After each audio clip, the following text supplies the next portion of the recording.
Selling out is easy to do. It's not so hard to find a buyer for you. When money talks, you're under its spell. Ah, but what do you have when there's nothing left to sell? Selling out, I'd rather call it compromise, is easy to do. Sometimes you have to close your eyes. It's not so hard. Being rich is no disgrace. To find a buyer for you, put on your shoes and join the race. When money talks, it has a very soothing voice. You're under its spell. It's up to you to make the choice. Ah, but what do you have when there's nothing left to sell? Can't always break the rules. People who try are fools. When you get older, maybe then you will see. I've always found ideals don't take the place of meals. That's how it is and how it will always be. It's so nice to have integrity. I'll tell you why.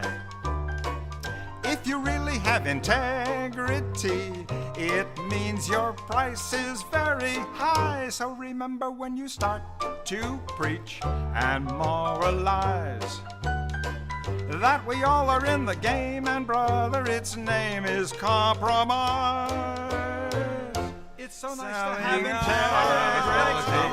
I'll tell you why. Sometimes you have to close your eyes. It's not so hard.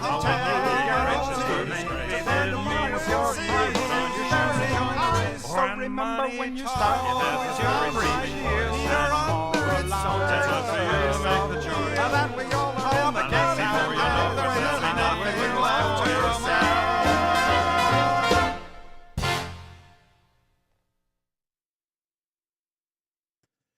Well, good evening and welcome to the Minions of the Zoo Saturday edition. I'm your host and keeper of the Hairy Channel, and with me tonight are, let's bring them in visual form. There we are. Sora Luna. Hey. DrFunctional. Hello. Wish I was dead. And Serenity Star 13, who is apparently a fox with a sweatshirt. I'm a fox every day. I'm a fox every time. Yeah. Yeah. Sora, you're not functional. No. No. So Me. remember last week when we were RIPing people and I said, well, at least William Shatner and Tom Lehrer are still alive. That's all that matters. Yeah, well, Harry killed them. And then the next day, my my socials, as they call them, as you kids call them, are blowing up. And by my standards, right? Obviously, blowing up for me doesn't really mean that much. But I had a bunch of people say, "Why did you kill Tom Lehrer with your stupid, careless comment?" Hey, 97 is a good run. It is. It's a damn good run. But before we young. get into eulogizing Tom Lehrer briefly, because I know it's not everybody's cup of tea, right? But I mean, I think amongst the panel, certainly in the chat, mostly there's a lot of people that at least appreciate the guy's work. And 97 is a hell of a good run. But before we begin, DrFunctional. Oh, Skep, by the way, everybody, Skep's just running late. He'll probably be joining us later. Yay! Anything new and exciting with you? It's only a 2-hour show. I know, there's way too much between Games Workshop and Cindy Sweeney. Where do we even begin? Well, the latter I don't want to talk about at all. Well, we're going to talk about it very briefly, but that's okay. It's not even worth talking about. I'm just going to give you my angle on it. So fucking I don't understand why there aren't more mass domestic terror events, because my country, more specifically my city, is complete utter garbage, ran by subhuman garbage filth, populated, dumped on by tens of thousands of just garbage people. So I already told you I tried Five Guys today for dinner. It's not about that. For lunch, I was just running behind and I grabbed something quick at the local Timmy's, eh? But oh my God, the people who work here at these places, like generally we consider that, you know, back in the good old days, they were, you know, young people jobs so that they could learn certain skills and responsibility and blah, blah, blah, blah, blah. But you layer on top of that idiot know-nothing 20, 30, 40-year-olds who don't even fucking speak English. And it's a whole other just... Long story short, not only did it take me 10 minutes to order this fucking sandwich and a coffee, but afterwards took another 5 minutes for them to get the order punched in right, then another 5 minutes to actually get the order because they kept giving me the wrong drink. Coffee. How hard is it? Not iced coffee, not cappuccino, coffee. It's the most, and I know why they do this, because they gaslight us Canadians into doing something. They're poking the bear, going, come on, fucking do something. And I'm so fucking sick of it, because not only that, but I there was a cop in the Timmy's with me, and you know, I see him staring at me out of the corner of my eye, and I'm thinking, oh, this guy's like, he's waiting for me to explode and be the asshole, which I never did. I don't do that. But afterwards, I'm sitting outside on the bench and eating my sandwich and drinking my coffee, and he pulls up in his cruiser and he's like, dude, what the hell? And I'm like, wait, really? Yeah, like, and we kind of had a good 5 moments of just commiserating on how unbelievable that was for him, that he never seen incompetence of that level. And I shrugged and I said, what are you going to do but smile and laugh? And it's not like I can send these idiots home. It's your bosses that are doing this. And he goes, yeah. But on top of that, Toronto is the latest city to not only recognize a state that isn't a state, because it's not a country, but we had some fat black bitch statue put up in the middle of our downtown core, which oh my God. Again, they're just fucking poking the bear. And as you can tell from my voice, this is cathartic for me, because it's finally a release that I can release all this and just get it off my chest, because it's so stupid. Do you feel better? A little. Yeah. If the founders of your country or my country saw the state of things in the year 2025, they would have said, you know what? Fuck it. It's not worth the trouble. The founders of my country were pretty awesome, more or less, right? They were pretty good at solving hard. They were pretty good at solving hard problems through compromise. And people say, "Oh, they compromised on all the things they shouldn't have compromised on." It's like, yeah, you look around the world and there's people that just can't get along, macheting each other all the time. Yep. And you look at our founders and they're like, "Huh, we've got some pretty darn irreconcilable differences. Let's try to reconcile them." Even between your founders and our founders. Yet, since the foundings, they become relatively peaceful, supposed good friends. Mm-hmm. And, you know, okay, we don't agree on everything, but, you know, let's just exist. Let's create a place where both of our nations can just be happy and prosper. Blah, blah, blah, blah, blah. But I mean, in the modern day, that's not really the reality of it.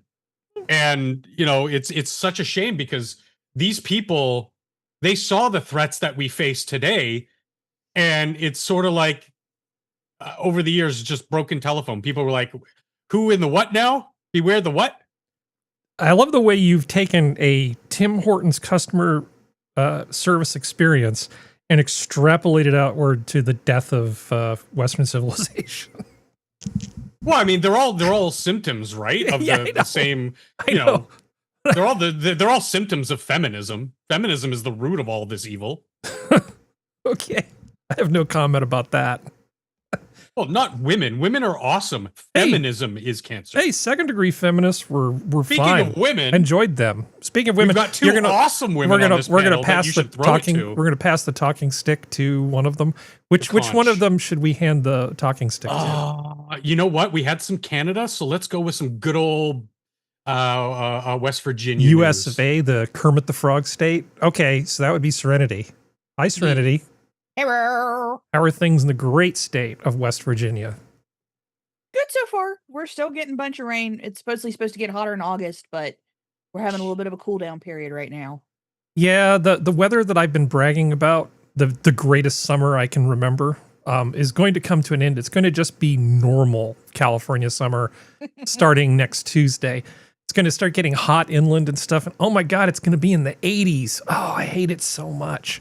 With like 50% humidity. Oh, it's so rough. Yeah, I know. Regular California summer's coming finally next week. You would die here. Oh, I would. You would die here. Well, I went on business to Washington, D.C. one time in the summer. Oh, and one time hell. in the winter. So I've had a taste of both extremes.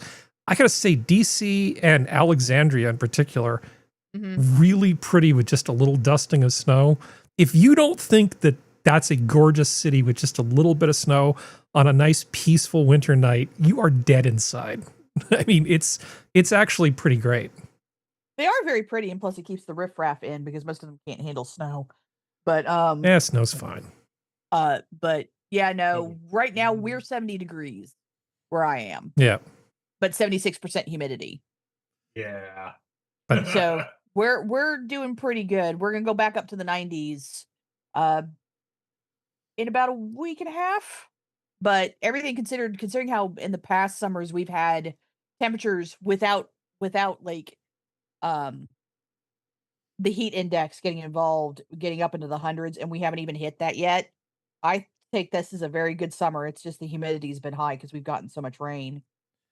Well, it wasn't that long ago that we were sheltering in place because of COVID, sheltering in place because the particle count was above 500 because everything was on fire, and it was 115 degrees outside. And I mean, I figure I've earned this summer after that. That's enough of that. I've never had so many conversations about weather before, because I know that's the polite thing that people go to, right? You see some complete stranger, you don't start talking about religion or politics, talk about the weather, because we all share it, common fate. For poor customer service. But I have had a number of conversations over the last few weeks where people will just say, isn't this the greatest summer you've ever had? Isn't this weather fantastic? And I go, yeah, it is. And I've been the sender and the receiver of that sentiment with different people. But this is not interesting for anybody, I'm afraid. So we should switch to Sora, because she's always interesting. Hi, Sora. Hello. Yeah. How's stuff and things? Stuff and things is good. I went to see Shakespeare play the other night on Thursday. So that was actually pretty. I haven't seen. So we have a thing here. It's a tradition. I think it's 35 seasons now, something like that. It's been going for many, many years. It's called Bard on the Beach. And they set up a big tent, and then the backdrop is Falls Creek, so you have the mountains, you can see downtown a little bit, you see the Falls Creek and the beach and stuff like that. It's very cool. Neat. That's cool. And because it's summertime, so it's still pretty bright when the show starts, and by the end of it, because they're about 2 hours long, give or take, and it gets dark. So you kind of the timeline of it doesn't really reflect in the play, but the way that the lighting changes is very, very, very nice. So it's semi out in the air because you are still in the tent, but the whole the background of the stage is fairly open. I saw it once in high school when we went as a field trip for English class. We saw Taming of the Shrew, which they made it set in the Wild West. Ooh, nice. It was very good. I remember it quite fondly. But this time they kept we saw Much Ado About Nothing, and it was kept in the time period. They also are playing Two Gentlemen of Verona, which is set in the 80s. Ooh, nice. So it's a whole 1980s Valley Girl, That actually works. New that wave. Works. Yes, I really Hooked up. I do want to see that one. Yeah, they have merch apparently, so I popped into the shop just to take a look, and it's very well done. For the one I saw last night was okay, but they leaned into the 80s aesthetic for the other one. So if I have the time to go, I want to see that. And Yes. the actors are phenomenal. Like they're so much fun. There's a couple so you have two main couples in this play. And really the main ones are Benedict and Beatrice. And those Mhm. ones, they're phenomenal. The show completely just stole everybody. Like every time they were on this scene, whether they're singing or and they do dance, so it's a full thing. So it's a proper, like, if there's music, they are all the actors are doing the dancing, the music, the you know, heckling the crowd. The idea is it's supposed to mimic, kind of what Shakespeare was back in the day, where you kind of interact a little bit with the audience. Mhm. So it's very good. Yeah. Lots of fun. I think something like this, going to see a comedy, is very good. They do sometimes, like this year's more comedy ones. One year, many years ago, they had nothing but tragedies, and it's like, come on. Apparently, it was a bad year for them. It's a real downer. Yeah, no kidding. Nobody wants to go see when there's, like, I don't know, Titus Andronicus and whatever the other crap they had. I think they might have had actually one of the histories. And I mean, those are okay, but they're very dry, and you're not going to get people sitting for 2 hours in 28-degree Celsius tent watching that. It's just too much. so so now they always make sure they have at least one comedy as well, which is smart. They've branched out. So what is really exciting about this, I don't know if anyone knows about the complete works of Shakespeare abridged. It was written by the Reduced Shakespeare Company. It's like an old play from maybe like 10 years ago. So what they do is it's written by 3 guys, and they stuff all the plays into one show. And it's a complete hilarious. It's so fun. You can find it. You can find it on YouTube. I'll try to find a link and I'll put it in the chat because it's well worth a watch. They're having that play this year as part of their non-Shakespeare roster. And I'm very tempted to go see it. The only difference is that I have grown up on watching originally performed by like the writers of it, and I'm so used to having it be the 3 guys playing all of the parts, being absolutely hilarious. And like I keep remembering certain jokes and stuff that's said in their voice. So seeing it, and then in this particular play, they have women actors as well, which I feel kind of takes away from it. Mhm. I feel like it should just be men because it's hilarious. Having them play like Juliet, Lady Macbeth, all of that kind of stuff. You need to be men, okay? Like in this particular, it has to be the guys. That's what makes it so funny. But I still kind of want to see it live. Yeah. Anyway, it's fun. It's a good thing this year. Yes, and And somehow we thank you. magically summoned geodes. Hi, Jim. Yeah. Actually, Geodes, It's actual geodes. Actual, yes. you It know we're is. live. Yeah, I know. Yeah. Okay. Just thinking. It's okay. Well, we should actually say hi to the chat. Since Skep isn't here, I will have to try to not screw it up.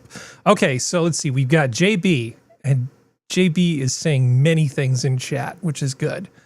And I think I want to. I think everybody else is before we move lurking. on, I agree, JB. Green Badger. Where's Green Badger? He's Oh, up there he there, is. buddy. There he Yep. is. Actually, do we know that Green Badger's a he? I assume. I just assumed somebody's gender. Oh no, hate crime. They suck. Only if they live in Canada. No, I'm So, kidding. but there was talk about tragedies, right? And less Greek and more samurai. Was that what there is? Because we Yeah, were that's what talking JB about said, yeah. about Tom Lehrer, and Mhm. as a segue into that, one of my favorite things is the song he wrote about Oedipus Rex, which is a Greek tragedy. And for Or is it?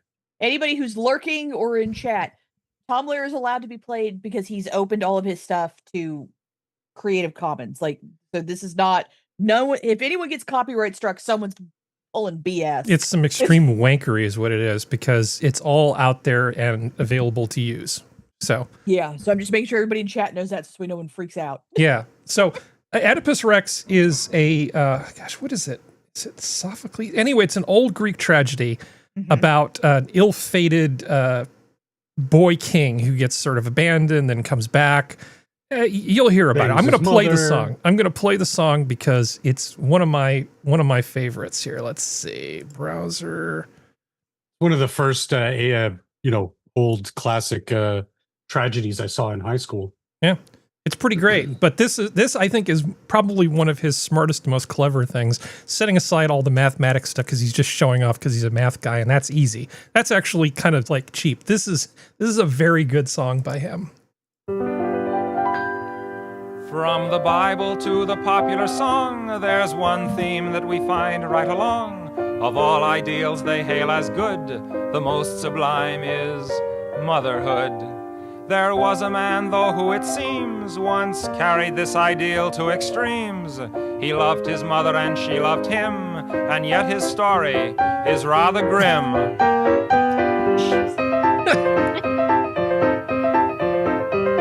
There once lived a man named Oedipus Rex. You may have heard about his odd complex. His name appears in Freud's index 'cause he loved his mother.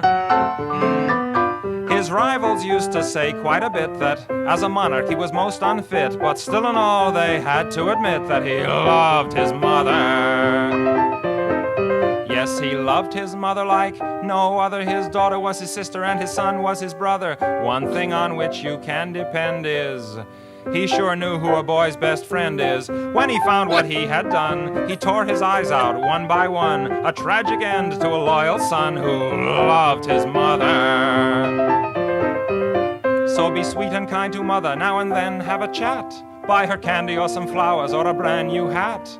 But maybe you had better let it go at that, or you may find yourself with a quite complex, and you may end up like Oedipus. I'd rather marry a duck-billed platypus than end up like old Oedipus Rex.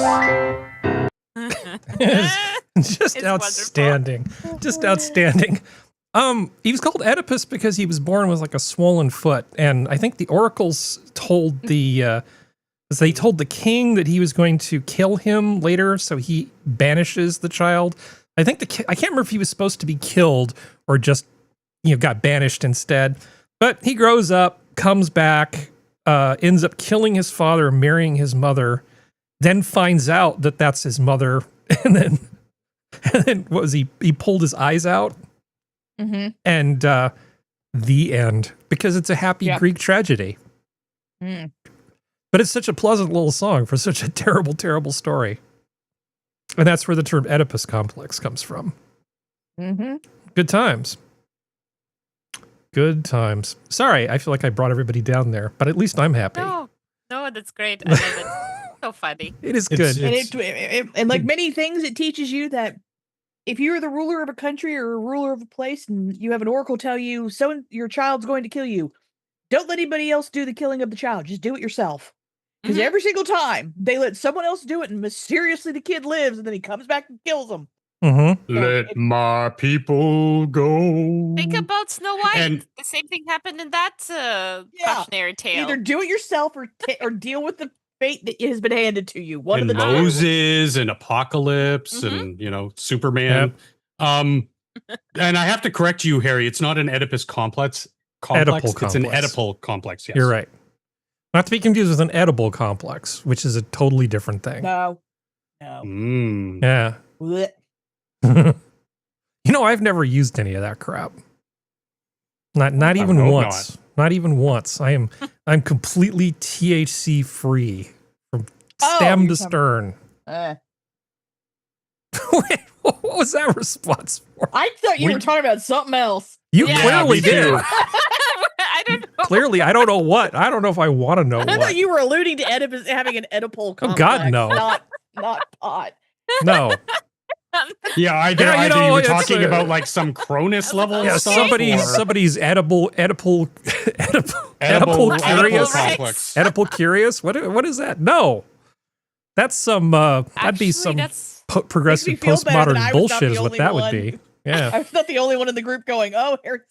there was a Hasn't done pause. it. Everyone was thinking. Sorry I scared you all there for a moment. It's like, As our I final hope not, episode, Harry. we're done now. This is a safe space, but not that safe. Yeah, not that safe.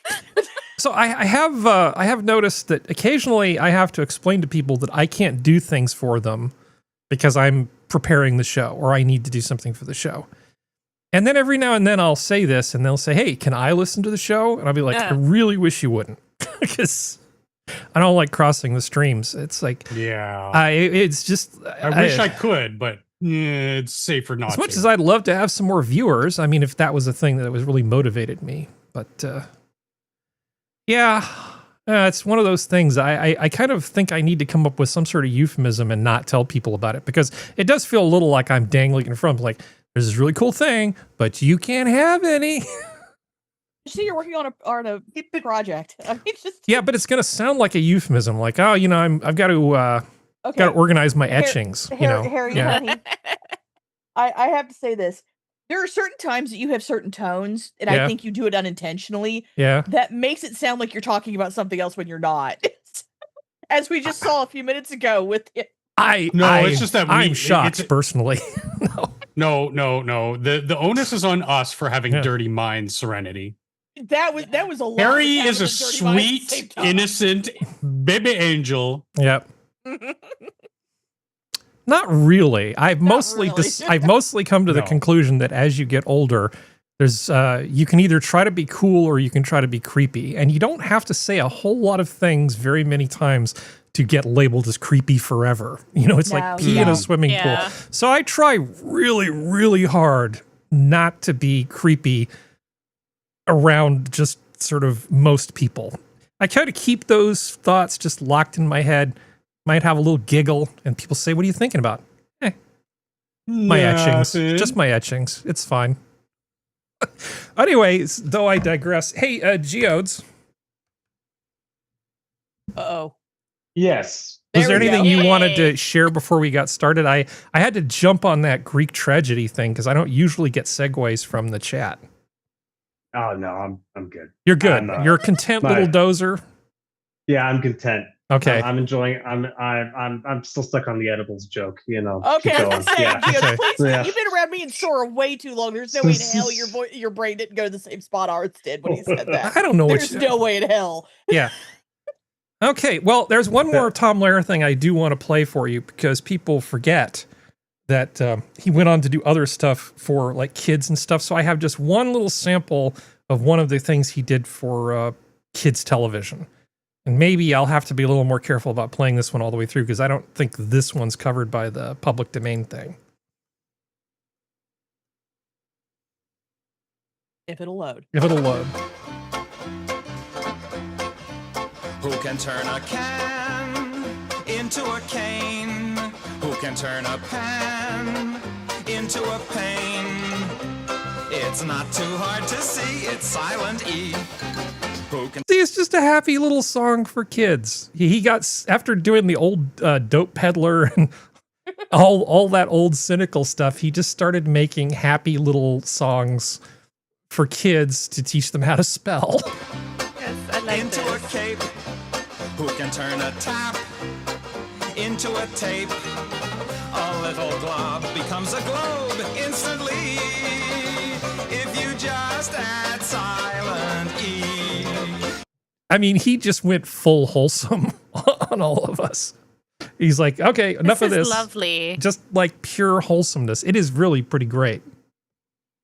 Anyway, so much about that. Today we get hot dog, hot dog, hot dog, hot dog. I don't even know what you're referring to, and I'm not pretending. That- Disney. Yeah, I don't know that one. Oh, What the hell God, is okay. hot dog, hot dog, hot dog? The newest Disney craze for children. Oh, That has replaced stuff like this. I remember the Aquafina thing from that. Was it from the Aladdin? Where she's like, in the swamp. No, Little Mermaid. Little Mermaid. Yeah, God. Everything is crap. But we had an earthquake, an 8.8 Yay! earthquake off the Kamchatka Peninsula. And people all along the West Coast, I don't know how it was for you, Sora, they threw up these tsunami advisories and people were just absolutely freaking out for no reason whatsoever. Okay, So because on the West Coast, there were places that, because of, I don't know, to have people realize how tsunamis work. If you look at the ocean floor just off the shore of some location, depending on the slope of that, you get a thing called refraction, and that changes the height of the wave that's basically coming in. So in Northern California, Northern California, up by Eureka, there was this one harbor, took $1 million worth of damage because it had a 5-foot tidal swell. The rest of California, completely unbothered by any of it. Even on the forecast, it'd be like less than a foot. Well, unless there's a king tide coming in and you're adding a foot on top of that, I don't care about a foot. I don't care if the ocean suddenly gets to be a foot higher in a place that has 5 and 6 foot tides. Why would I give a crap about any of that? But people were just absolutely losing their shit, and it was driving me just absolutely batty. Did you get any of this, Sora?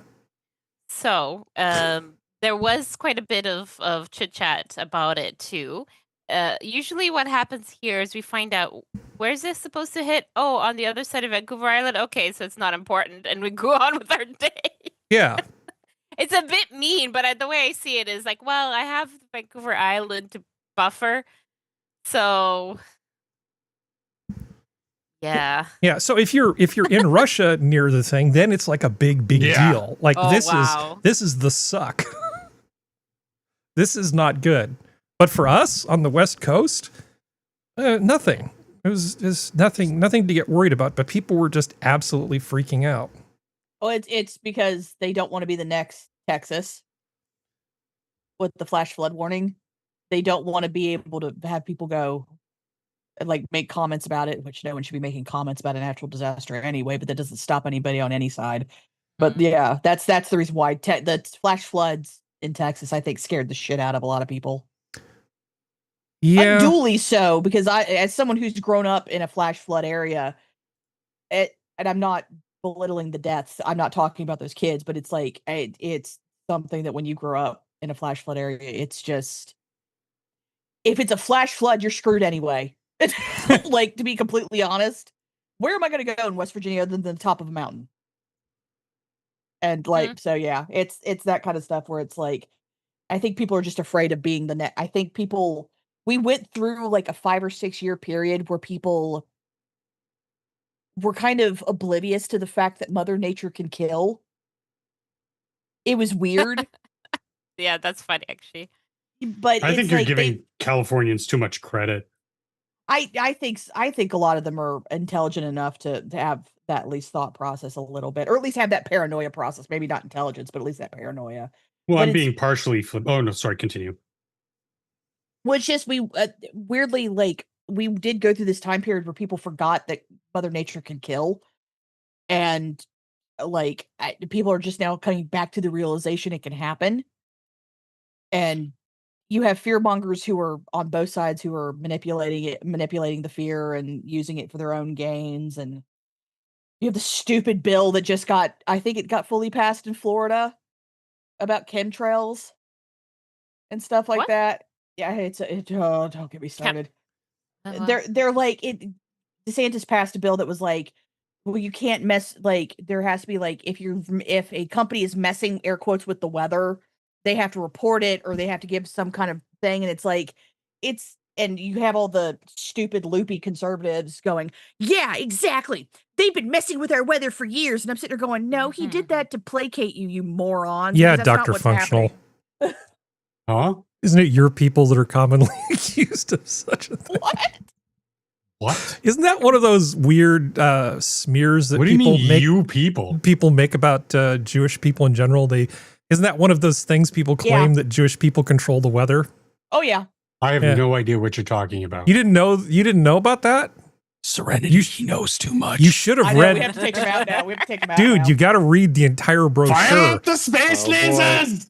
when you got your membership card, you should have read the brochure that came with it. Well, Like the listed membership under benefits and perks. The Control membership weather. cards are actually tattooed under our Yeah. lips. Ah, okay. yeah. That's We good to destroyed know. the We cards. can only see, the other person can only see it. But what were you saying, Geodes? I was gonna say that's no moon, Harry. That's a space station. Yeah. But yeah, no, DeSantis apparently signed into, I think he executive ordered a bill that was basically that kind of crap. And it's like, he's doing it to placate you idiots. Or if he does believe that, good Lord, DeSantis has bigger problems than I thought. I do think, yes, to placate, but it is also, I've often said that the laws that are made don't keep up with the innovations and the technologies we develop. Like we are woefully behind on, protections of data and internet and, a lot of things. So I do think that there is a use, even though it's mainly to placate the conspiracy nut jobs, the actual conspiracy nut jobs, not the people who are like, well, no, I just want to talk about this issue. What evidence do you have that countermines the evidence that I saw? Oh, you need to be silent. Not that kind of, conspiracy stuff. Not the ancient aliens people. Well, like with lab leak, air quotes, theory and all this other stuff. It's just stuff that gets censored and then 6 months later becomes like actual fact. Yeah. But the damage is already done. But there are ways that people could potentially start experimenting with certain things, and that could lead to it. So my point is, it may prove to have some use in the future should we come across BlackRock decides to start cloud seeding or something, like just in case it happens. Well, the thing is that we already know certain countries have been caught doing it and they've owned up to it. Like China owned up to it before the Beijing Olympics. Saudi Arabia has been caught doing it several times. It's just DeSantis' thing for me. It's like, it's only for Florida. So that's my thing. It's like, okay, they'll just go slightly out of your jurisdiction, and then do something.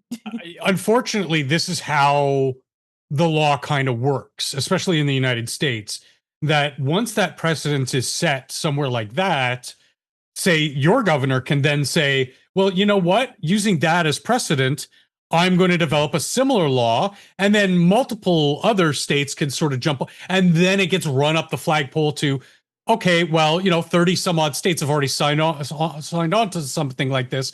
So maybe we on the federal level should have a definitive policy of something regarding weather or biomanipulation that you are culpable and you have to divulge these types of experimentations, because it's how things like gain of function research actually became codified in law on the federal level for the United States. Is it did start as, I want to say it's something weird like Iowa or something where they started meddling with the genes of these viruses and stuff. And so people were like, hey, no, they're going to cause the plague, blah, blah, blah. Anyway, so fast forward, and then it did run up the flagpole to the federal level. And then on the federal level, they said, yeah, we see the danger in this. So yeah, you're not allowed to do gain of function research on dangerous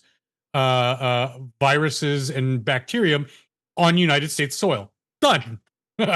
Or so we thought. So the tsunami.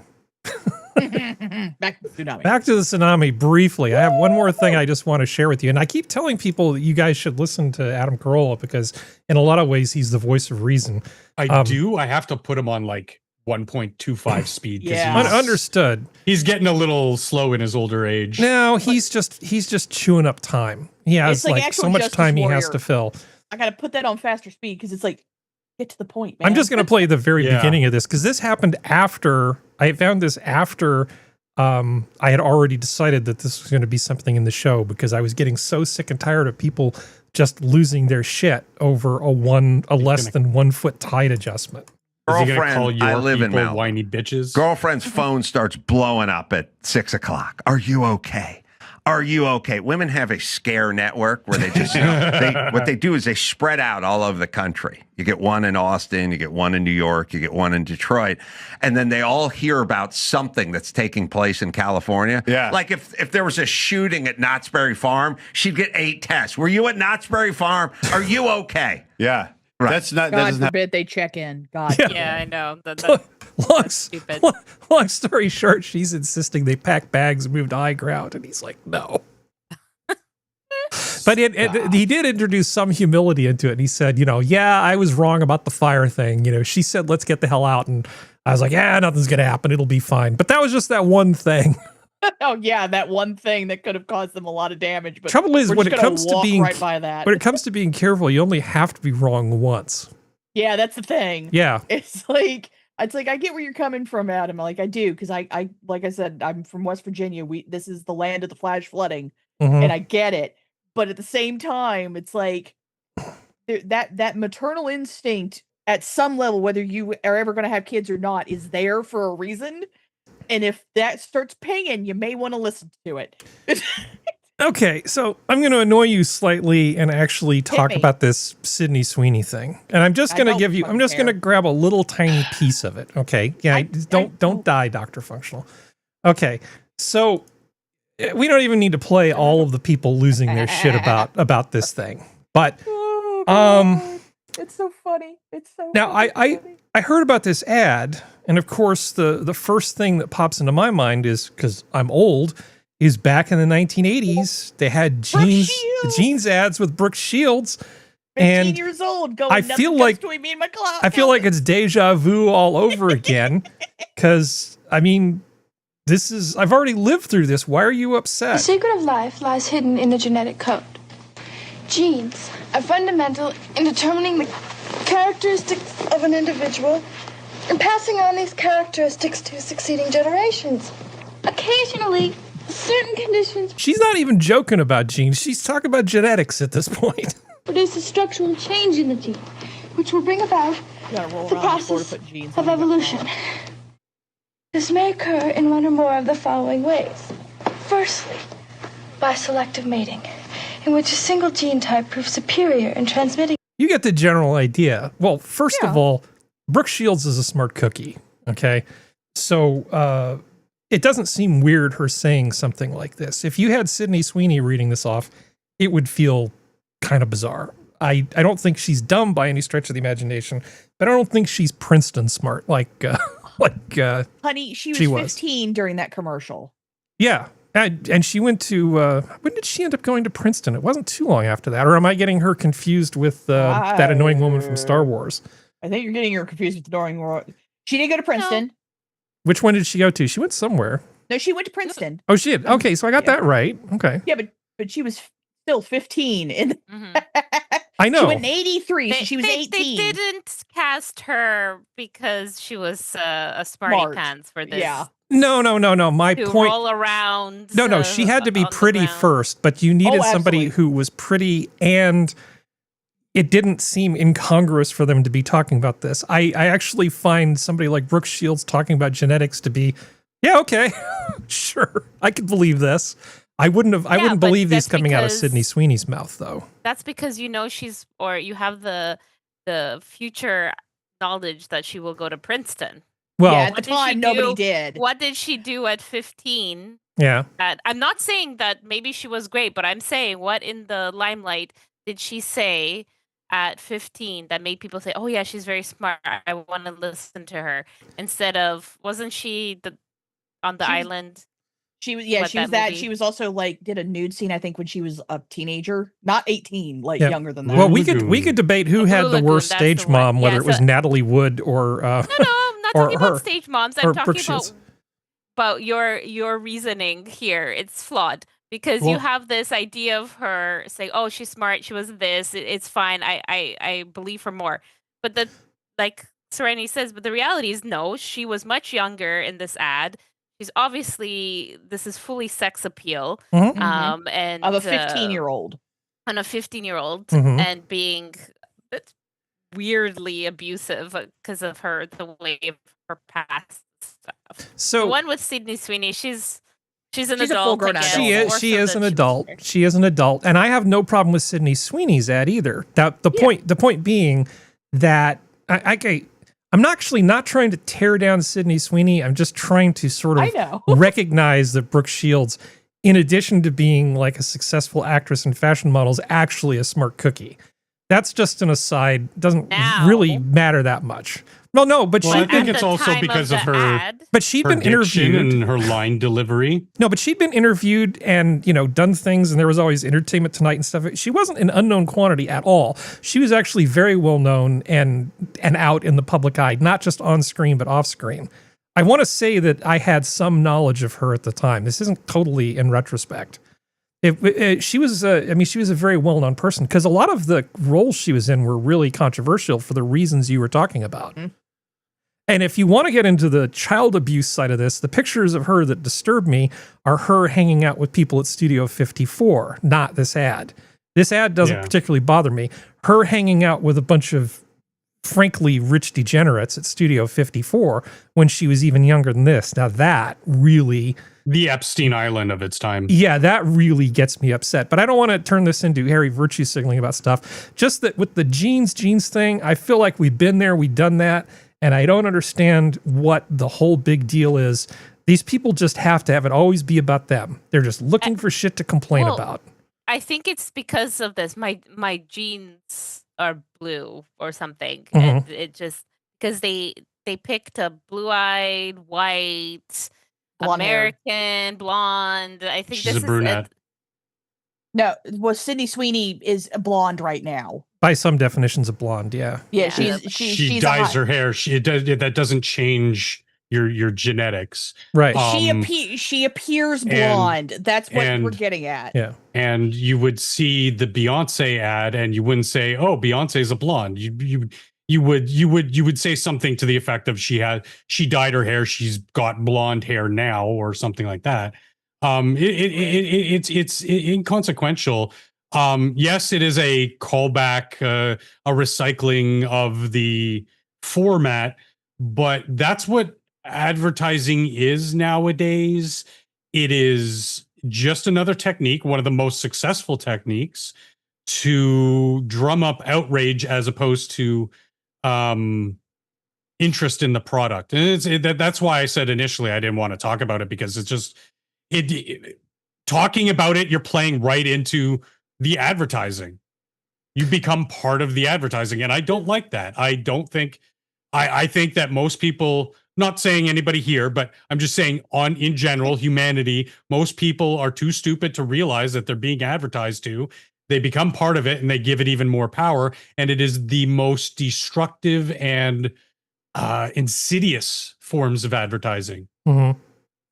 I think the best one I heard was that it's like, 2 decades ago, maybe 3 decades ago, this ad probably wouldn't amount to any kind of outrage the way it is now. But the thing is that it's like, we have to remember that a lot of these advertisers a few years ago were more than happy to advertise to a completely different demographic, and a completely different way. And it's all just to sell stuff at the end of the day. Oh, of course. It's like, yeah. I mean, and that's well, that's fine. That's sort of my point, Gio, is that the outrage is fake. Yeah, exactly. Yeah, they just want to be heard. No. I mean, there might be people who parrot the outrage machine, but once you plant that seed, you're growing fruit. The initial wave was all planned and paid for by American Eagle. And again, it just kept going and going like a snowball down a hill. And then you get the people who are then on the other side going, "Hey, chill out. This is, look at these people, lefties losing it. Look at these people. They're freaking out." And it's like, you're just becoming part of it. You're falling for the artificial things. Even the people who fall for that and get manipulated into saying, "Yeah, I think it's wrong too," are not people anybody should be listening to. Like, what is wrong with people? What is wrong with us as a species that we even give two shits about the blue-haired, six-nose-ringed, 300-pound hippopotamic landmass on TikTok? Why does anybody care what they have to say? Stop polluting your mind and your body with such filth. It's disgusting. A controversy online is brewing. News at 11. Right? But the reason why that happens is because we're social animals. We've always have been. And there's always I think Carrier Skep has said it more than once. Like 80% of people are followers. That's just kind of the nature of human beings. That's the reason why this catches. I understand where you're coming from, and I get that. And I completely get that. And I don't give a shit about the Sydney Sweeney thing because I like the jeans that she allegedly had a hand in designing for American Eagle. I like the fact that we're going back to looser fits, but either way, I don't give a shit. Okay, that's funny. The top one should have a penis. It is the one thing that I saw out of this whole controversial quote unquote thing that's been around Twitter, which is interesting, is people talking about whether or not she's going the route of marketing to men. So because she's doing this more sexified ads, even if she was covered, it doesn't matter, right? It's the way that it's delivered, it's what it evokes, right? Like the previous ad with like Brooke Shields, etc. And then they're comparing her to Brooke Shields, to Marilyn Monroe, to, Pamela Anderson, basically actresses that would have been marketed, which to now we would call the male gaze. I know that's a stupid term, but so people will understand. And then how later into their career tried to get out of that because it's toxic or they've had issues, and almost basically got the difficulty to switch from that kind of like sex symbol or idea to a more serious actress was either very difficult or impossible to do. So there's a lot of discussion about, is she going down that route? Is she trying to be marketed this way? So instead of being like I'm an actress, I'm not saying market towards women, but just I'm just an actor, this is my portfolio, they are kind of pushing her that way. Because I don't know if she's a good actress or not. I've only seen clips of her in Euphoria, isn't it? Yeah, and Euphoria. I don't think it's very good. So I'm not sure if she's actually that good of an actress. And she's also coming around the time where it's like someone who's similar to her is that Mia Goth actress. They kind of have a similar vibe.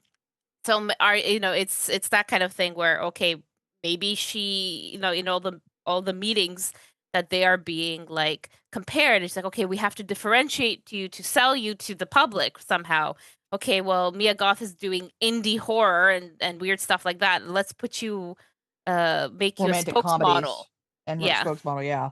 Yeah, so that's an interesting discussion. See, this is where I would say it's more important because people can discuss this, whether it does anything, doesn't matter. Like at the end of the day, I'm not going to be buying these jeans, so I have no problem discussing advertisements. I think it's important to see why people are trying to sell stuff. How are they trying to sell stuff to me, and why? And I'm not necessarily the demographic. I think I'm too old for this. This is probably aimed towards the late teens, early 20 crowd.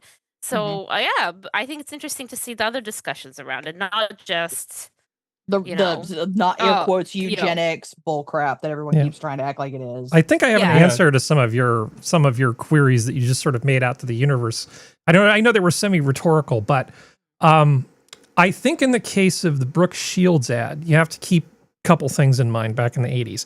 First of all, people were weirdly more comfortable with public sexuality and probably not conservative enough about protecting younger kids. It's just coming out right off the 70s love movement. Yeah. Okay. So the 80s was a much more laissez-faire kind of time until AIDS really kicked in, and you know what I'm talking about. But jeans as a fashion item were huge back then. So I think Brooke Shields was literally trying to sell jeans, and she was trying to sell jeans to women because it was sort of they want the customer to try to feel more like the person selling the product. Fast forward to now, I don't think she's actually trying to sell the jeans at all. I think it's really a vibe thing. And I think what they're trying to do for both the men and the women is establish a vibe around that American Eagle brand. So whatever it is you're trying to do, it's like, okay, we don't take ourselves too seriously. We're not going to, you're going to show up and find jeans for like, you know, quote unquote, normal people or whatever, right? But it's a vibe check. I don't think it's about selling jeans in particular at all. That's just my impression of the two ad campaigns. Because there's 40 years between them, right? 45. Yeah. Geodes. I real quick, Geodes, I apologize. Let me say this real fast.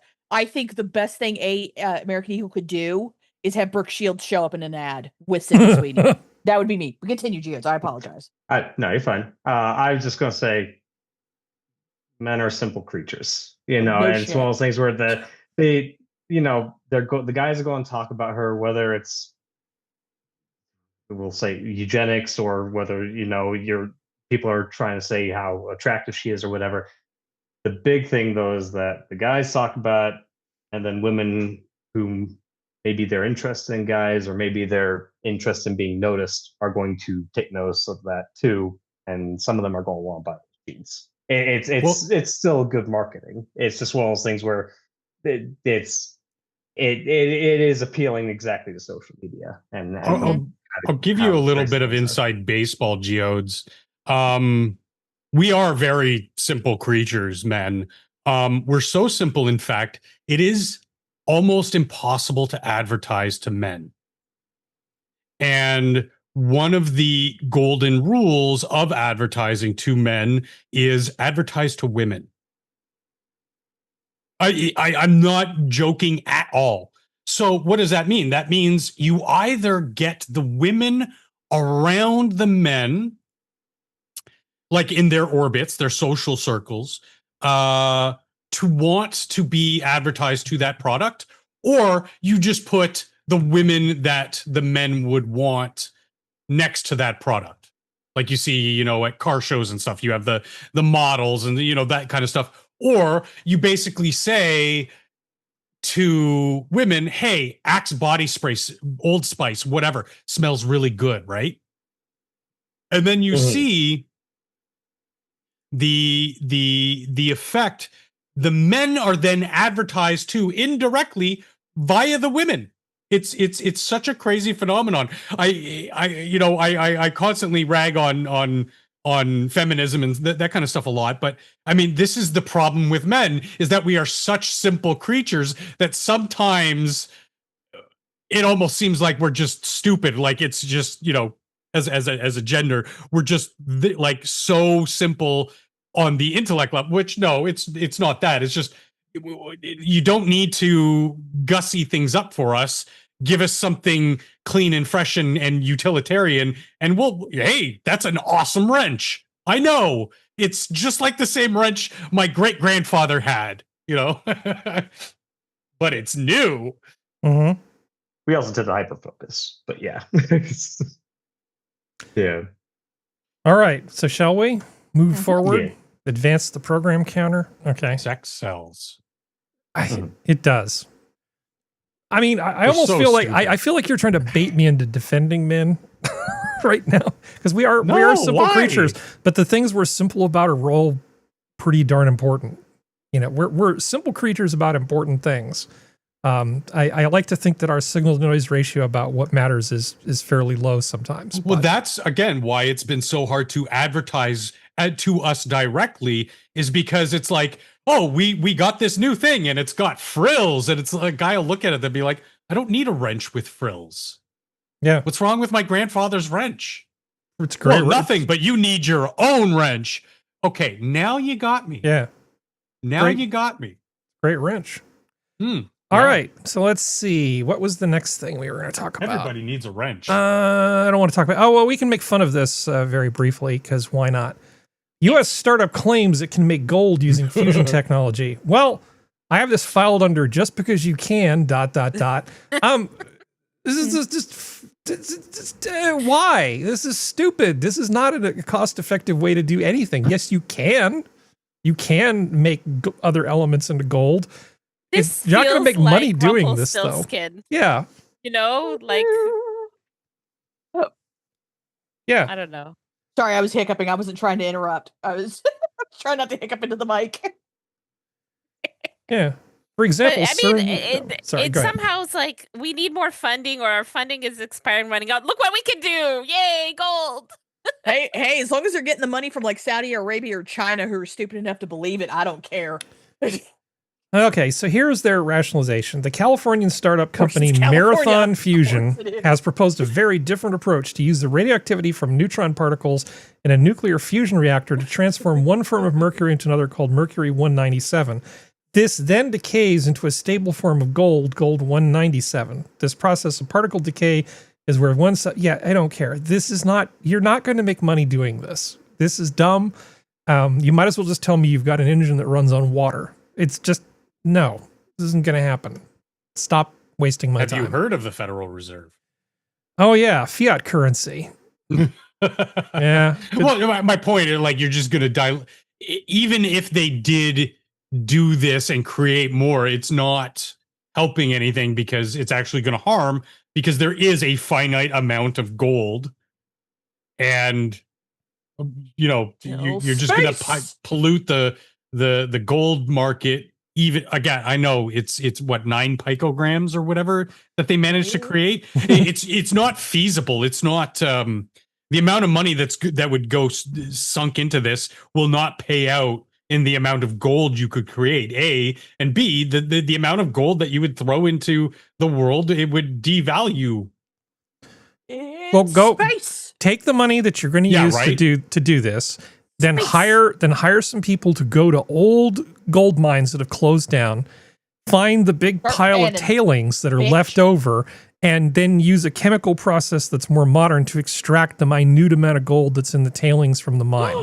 Gold fracking. That would get you way more gold than this nonsense. Shimmery. It is. Yeah. Sparkle to Serenity's point, I mean, yes, there is gold in space, but again, we're not doing space exploration, travel, and mining for the sake of getting the gold. We're going for other materials. The gold would just be sort of hey, we brought back 9 tons of gold. Well, but you still run into the same problem that Harry brought up many moons ago that I just brought up again was the dilution of the value of gold. So it doesn't even really matter. What we need are more rare earth elements that, it's in the name, rare, because they're very important to computing. Yeah. Which is our future.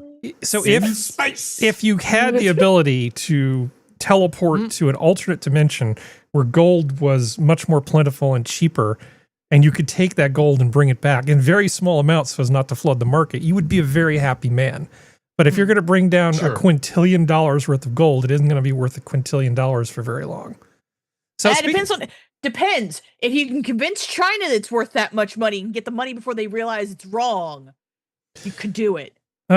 So there's another thing that's pissing people off, but you probably haven't heard about it because it's only pissing off people in California.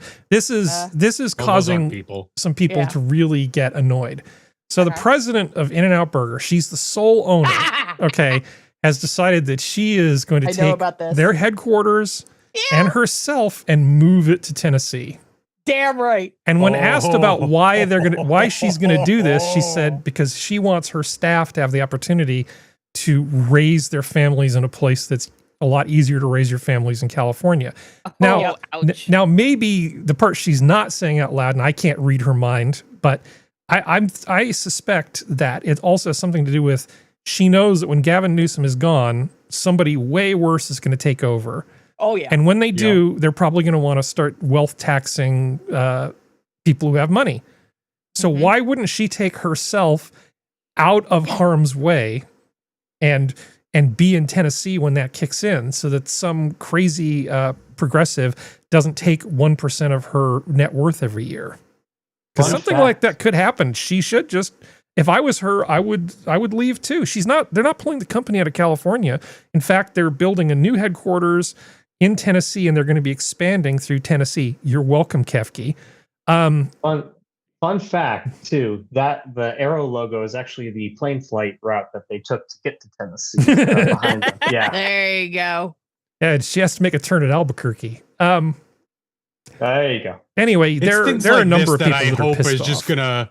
It's gonna be the swarm of bees that kills Gavin Newsom's presidential campaign. I pray to Allah, Yehud, Jesus, whoever. I don't care if that happens. I'm just going to. Oh, I'm going to fill the cup. Yeah, Mithrius. Don't forget Mithrius. Mithrius, Cronus, Yeah. Zeus. Da, da, da.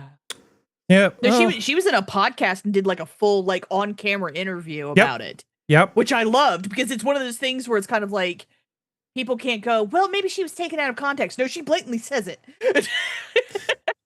Are they any good? I've never had it. Yes. Okay. They're very good. And anybody who tells you otherwise is a lying burger whore. No, I can tell you, I think I covered this before. Maybe you missed it, that even Anthony Bourdain would tell you that this is like the burger. He said you'd be in a fancy hotel and then you'd be walking through and you'd have the bag of burgers and they'd just look at you like, yeah, good job. Good job. You know, in a hotel walking by their 5-star restaurant. Oh, you got a bag of In-N-Out Burger? In-N-Out Burger is a great burger, but you don't need me to go on about that. But speaking of burgers, look at this beautiful segue that I'm going to give you here. Maybe. Oh, if I can find it. If you actually segue, Harry. I'm trying to segue. Doesn't let's work if you call it see. a segue and then don't segue. Well, I'm having trouble finding it. Let's see. You need a hold on. producer, honey. You really do. I do. Here we are. Okay. Beautiful segue. The latest venture from the French Laundry chef Thomas Keller, burgers. So, Thomas Gavin Keller's Newsom. wine country empire is expanding, at least temporarily. On Saturday, Keller will open a nostalgia-themed pop-up restaurant in Napa Valley called Burgers and Half Bottles, serving classic Americana dishes like Wagyu burgers, Maine lobster rolls, fried chicken sandwiches, and crinkle-cut fries. I am so there.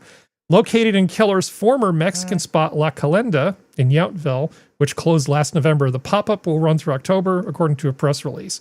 If one of the best chefs in the world wants to make me a Wagyu burger or a lobster roll, I'll give that a try. That's going to be better than In-N-Out Burger, but it's also going to be 10 times as much money. This guy can cook. I'll bet you this will be better than that Five Guys thing you had, Functional, by a lot. Yeah, but I wouldn't go. Yeah, I same. feel like a bunch of these fancy people are making burgers all of a sudden because they're trying to tap into this Well, they're trying to weird tap into nostalgia Americana. thing. They're Sorry? trying to tap into Yeah. Americana. I don't know if 'Cause that's a that's- bad thing, though. Well, it is because they're not doing it with their whole chest. They're not doing it because they like it. They're doing it because they're trying to stay relevant.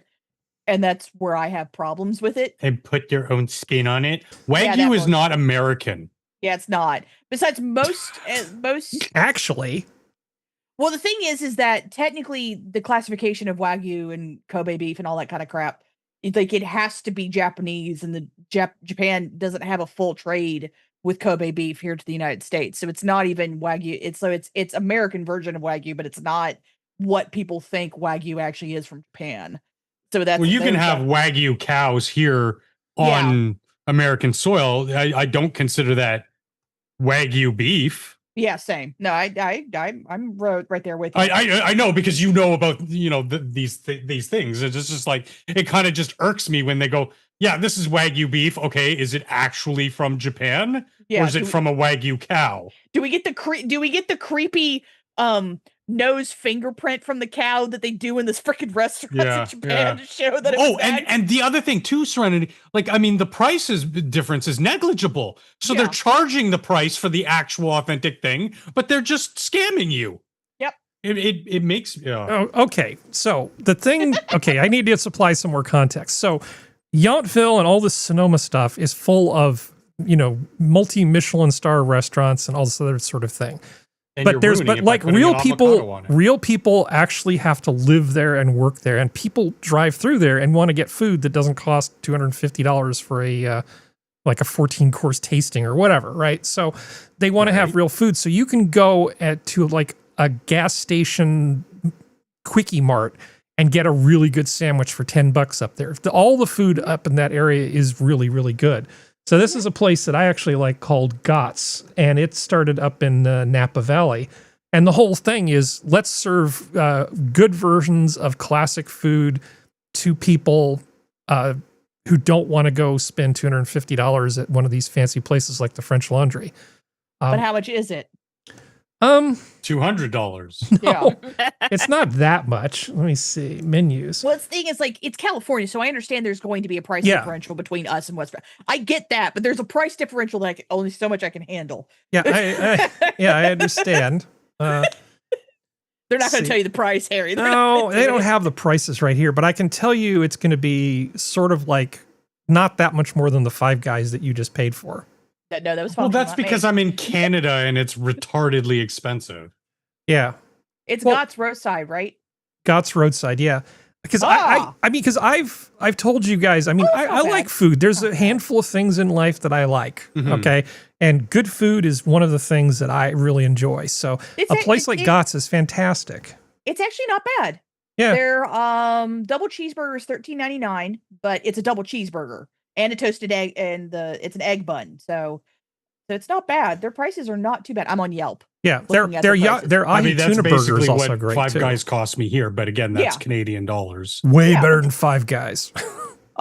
Their bacon cheeseburger is $10.99, but that's once again that's not bad for a bacon cheeseburger. But for a place like GOTS, which is a little bit more gourmet, so that's not bad at all. It's And their just fries, good version. It's good Yeah. versions of some sort of simple-ish Ooh, food. their onion rings. Yeah. Their onion rings are only $3.99. That's not bad. They're not bad. They're not California prices. I will tip. my hat I've to never them. I've never had a bad meal at GOTS. And there's I will one tip right my- across the street from Stanford University too on El Camino. Well, that's probably how they make most of their money. But anyway.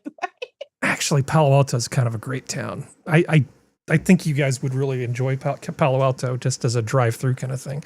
But this is not important, and I know people don't like it when we talk about food too much. How's chat holding up?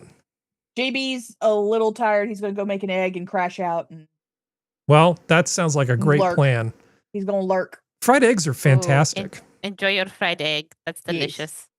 Love it. Occasionally, Raymond Lewis is talking to us. And Okay. he's also lurking, which is valid. I'm not judging you, Raymond. I'm not judging you. I He's think there. Green Badger is probably lurking too, but that's fine. Well, I'm this- okay. We're good with lurkers. We're This good is with very much a show that I think you can listen to. I think we're doing a lot of heavy lifting here, but I'm always curious what chat's up to.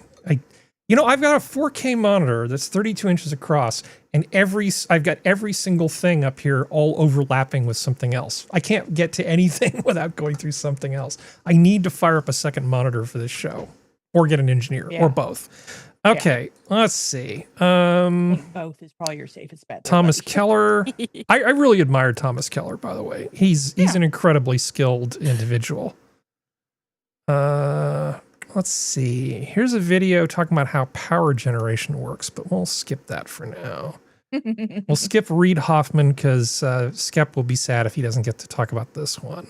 Mhm. How about some medicine stuff? Go for Yay. it. Innovative liquid biopsy test uses RNA to detect early stage cancer. And by early, I mean years in advance. Ooh, Yeah. nice. That's So if cool. this technology actually develops, it's going to be a pretty great thing. So researchers at the University of Chicago have now developed a more sensitive liquid biopsy test that uses RNA instead of DNA for detecting cancer. Using blood samples from patients with colorectal cancer, the test was able to detect the earliest stages of the disease with 95% accuracy. Nice. Damn. Yeah. Combine that with AI, and we'll be able to fucking let you know as soon as you're born if you're gonna have cancer when you're 50. Yeah. Well, there is a couple tests that they can do that can tell you. Like, I think Chris Hemsworth went through one where he found out he had a predisposition on both sides to Alzheimer's. It's a blood Yeah. test. Yeah. But like that kind of stuff, that stuff's awesome because if we can find out earlier, we can do more stuff to help mitigate, which makes things better. Right. Or Yeah. at the very least, and as it sounds as morbid as hell, and I apologize, but it gives the people the chance to prepare their family instead of it just being a shocking and they're gone moment. Well, I think the goal here is to not have them be gone at all, to catch it all early, because except for pancreatic cancer, and prostate. Pancreatic cancer moves really fast. Prostate cancer is usually a fairly slow cancer by comparison. It is, but it's so hard to catch sometimes. That could be the pain in the ass, literally. Oh, I know plenty of people who've died from it. So yeah, I get it. Oh yeah, about that Sydney Sweeney thing, I completely forgot one thing. So Bridget Fetisi was commenting on it, and she's saying, okay, so the Democrats have a problem with men, right? So they have this problem reaching out to men because they've just treated them so poorly for so long that they're walking away from the Democratic Party. And now they basically say, if you like women with boobs like Sydney Sweeney, you're the other N-word. It's like, have you forgotten that you were trying to bring all those men back? And now you're just like, anyway, you get the general idea. Idiots. The Democrats are a bunch of morons. All right. So, I mean, the Democratic Party is what I'm talking about. I'm sure there are many Democratic people that are not morons, but man, that party does not know how to do anything. All right. Well, I don't think so now that they're like minus 40. I think a lot of the people who once had some brains and logic in their heads were looking at what everybody around them was saying and doing and said, you know what? I don't need this anymore, and left. Yeah. They don't support the party anymore. Well, and I'm all for it. The first 100% effective HIV prevention drug is approved and going global. Yay! I've heard this before. Yeah, from Gilead Pharmaceutical, I guess. I mean, would have been nice if they'd come up with this, 20, 30 years ago, but hey, sure. I guess this is how long it takes to have. So, I mean, we'll see what happens when it finally gets here and they can run all the tests on it. Well, I mean, the thing is, though, like, even though it's like every drug, I think, unless they've done it completely differently, like, it being 100% effective in certain situations is awesome. But as with everything, not every drug works for every person the exact same way. Yeah. So it's like, I respect the fact that they've done it, and that's awesome. But it's the reason why I get mad when stupid people on the internet are like, they want us to keep having cancer because then the doctors make our money. And it's like, that's not how cancer works, you morons. That's not how it works. It's also a really lazy argument. It is. Yeah. But that's the issue, is like, these people don't actually understand how these diseases work, and the fact that the human body is such a strange thing that, like, for instance, my mother is allergic to penicillin. I have none of that allergy. Never have. Everything she's allergic to, I am not allergic to. She's allergic to bees. I'm not allergic to bees. Yeah. And it's like, and so it's that whole thing of like, the human body is just, even between just individuals in the same bloodline, is completely different. So to think that you can just, here, drug fix everything, never going to happen. Well, this doesn't do that. What this does is, it's like taking quinine. I know they take other things other than quinine now, but it's like taking quinine sulfate when you know you're going into the jungle so you won't get malaria. That's basically for people that are going to be at risk for whatever reason. Okay. There's definitely parts of Africa where you're at risk, even straight white men or something could be attacked and terrible things could happen and you could end up getting AIDS. So if you're going into some area or you're working in something where you're going to be exposed to it, this is a prophylaxis type of thing that could end up making a lot of people's lives better. Because you don't want to be on a lifetime of antivirals and protease inhibitors to try to deal with this thing. Because once you get it, that's like for the rest of your life, you're going to be dealing with this crap. Which is, it's like, there are the pieces of crap out there who are pieces of crap. But the people who were, it was unwilling on them, either because something occurred, which we could not say the word for, or it was a long time ago with blood transfusions where they weren't checking that crap, or in countries where they still don't check that crap when they do blood transfusions. It's like, this is a wonderful thing for them, or for the babies who are being born to women who are unwilling participants in certain actions, and who may have it because their person who touched them had it and didn't care. Like we've seen with some African tribes who think the men think that if they go after a young enough girl, they can get it to go away, because apparently that's how that works. Magic. So it's like, I know, but that's the thing. Like, this is awesome, and this could lead to a whole host of other things coming down the line too, which is also awesome. So here, I know we've talked about the HPV vaccine, right? And there's a lot of people that are trying to moralize about the HPV vaccine because they're like, well, if you just live a moral life, you won't need the HPV vaccine. That's not how that works. That is so not how that works. Report describes new cause of skin cancer. So this might motivate some people. Doctors at the National Institute of Health have discovered a new cause of skin cancer, according to the case reported in the New England Journal of Medicine. The culprit is a type of HPV that's regularly found on the skin. It's long been thought to play a role in the development of skin cancer, but wasn't believed to be the direct cause. So what we've got here is a link between types of HPV and types of skin cancer. Yet another reason to take this thing seriously and try to prevent the spread of it from person to person to person. What a terrible little virus. Just causing cancer wherever it goes. Screw this virus. Yeah. HPV can suck it. Honestly, the biggest problem I see, because with HPV and also with the RNA testing for cancer in the blood earlier, and after everything that's happened, I think that I think it's not necessarily that it'll be a hard sell for everybody, but I think there's going to be a lot of resistance to this stuff in general, just because people are like, you're just fear mongering again. You're trying to get us to do this, with experimental stuff. And I think that's really going to be the hurdle they're going to have to target now because of so much distrust now. Well, the thing is that whether we're not getting into whether the distrust of the COVID vaccine thing was valid or not. We're not getting to that. But the thing is like, you already had the nut jobs who thought vaccines caused autism, who were already on that bandwagon of, well, vaccines cause everything. And they were just, whether they were confirmed or not because of the COVID thing, we're not getting into that one either.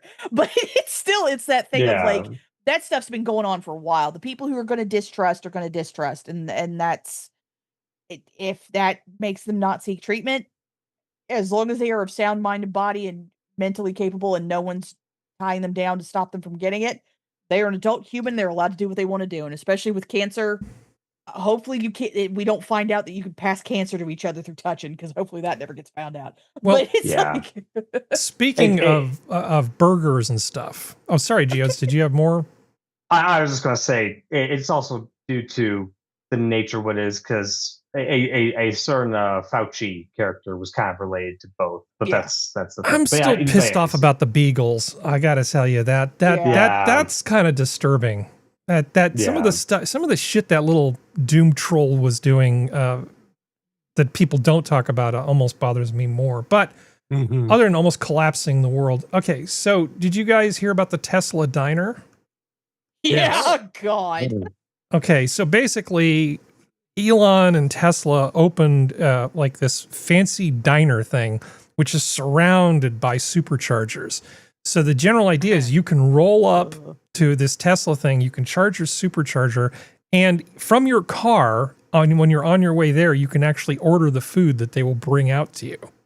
I think they bring it out to you. On your way there from your car? Yeah, you can actually order from your Tesla car the food you're going to get at the Tesla diner that's at the Tesla supercharger. So it's just a version of an old school. Yeah. Here, let's see some Tesla propaganda. Go for it, because God knows we need more of that. It looks fake as fuck. No, it actually looks like this. I know it does, but it still looks fake as fuck. Let's kill the sound here. I like the aesthetic a lot. Yeah. But I do understand Serenity's. It feels like it's, I don't know if it's CGI or green screen, or I don't trust any video anymore with AI. Okay, I get it. It partially looks like the diner from Back to the Future. Okay, so that's what it is. That's what's tickling my brain. Yeah, well, it is sort of a retro futuristic sort of thing, but they have a Tesla robot serving people popcorn. Oh boy. Oh no, it got stuck. It's got to do some percussive maintenance on it. Well, actually, much like the GOTS thing and other things, they have like smash burgers and fish and chips and all that sort of stuff. And it actually looks like pretty decent food. If I needed to charge a Tesla and I was anywhere near this place and there was an open slot, I would 100% go there and get an Elon burger with Elon rings or whatever they call it. The general idea of this is he's trying to make the whole hey, it sucks that your car takes all this time to get charged. How about we make that experience less terrible? They have making it better to charge. So they have movie screens that are up outside in some of the waiting areas, so you can see like old Jetsons cartoons and stuff like that. But there's no sound. Okay, that's cute. But wait, if you want, from inside your Tesla, from the infotainment system, you can listen to the sound that corresponds to the movie playing on the big screen. Okay. Oh, Lord. It just sounds like a way to sell Teslas. That's all it sounds like. And you say that like it's a bad thing. It's like a brilliant idea, honestly. The thing is like this shows the difference, the disconnect between you and I. This makes me want to be contrarian so hard. Yeah. This makes me just want to go, fuck you, Tesla. Never. Because I'm just like, no. Like, no. I'm going to drive gas-powered cars till the day I die. No. Yeah. Like, this just ticks my contrarian button. Gas guzzler ever. Yeah. Well, technically, I have a farm. I already have the giant gas guzzler anyway. I have a dually truck, but that's something entirely. The way I see it, it's either going to succeed or it's going to fail, and it doesn't really affect me directly. So I'm just like sitting back, eating my popcorn, going, did Elon, roll a hard 6 here? What's going on? I don't know. Is he going to do the 7-10 split? Whatever sports metaphor we want to come up with. I think this is a pretty ballsy thing to do, and I like people who do something instead of nothing. Even if what he does is wrong 50% of the time, I appreciate somebody who actually tries to do shit. I guess I would respect it more if it wasn't in California. I think. Well, I mean, because that would be stretching the market. Like you'd be going to somewhere where there's still a market for Teslas. Yeah.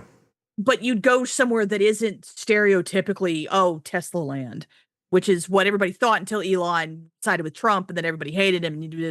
Well, all the right people are pissed off for that, because that's a litmus test that I use. So all the people are like, there's too much traffic in our neighborhood, and you know what? It's open 24 hours a day. Well, as Functional even said during the Sydney Sweeney thing, it's like it's. I don't care if they're pissed because they get pissed about everything. I know, isn't it great? No, that bores me. I want genuine anger. I want genuine frustration because then it's real. This doesn't feel real because it just feels like, it's Elon and it's Tesla and we don't like him. That's what it feels like. And that's the reason why I don't like it, because it's like, I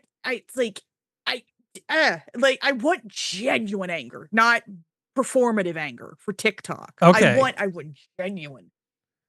All right. Rage. What about this? So you're gonna like this. What? Why would you?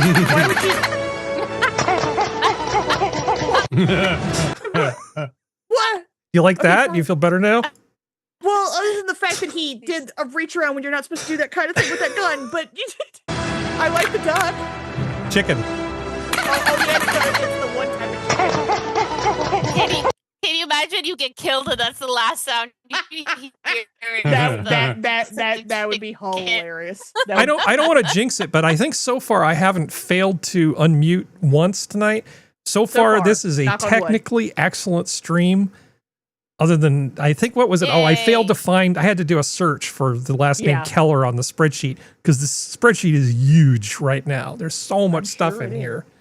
Huge. Okay. You're going to go look at dogs in a moment, so you'll like this, though. I see Once terriers. It loads. Yeah. I see the word terrier. Come on. Terminal rat problem. Load. Oh. I was like, oh my God, what is happening? You could say it was a rattling way to start a new job for Ryder Lopez. The 19-year-old has only been a barista here at Panama Bay Coffee for a couple of weeks. Most I've seen was when my first day here.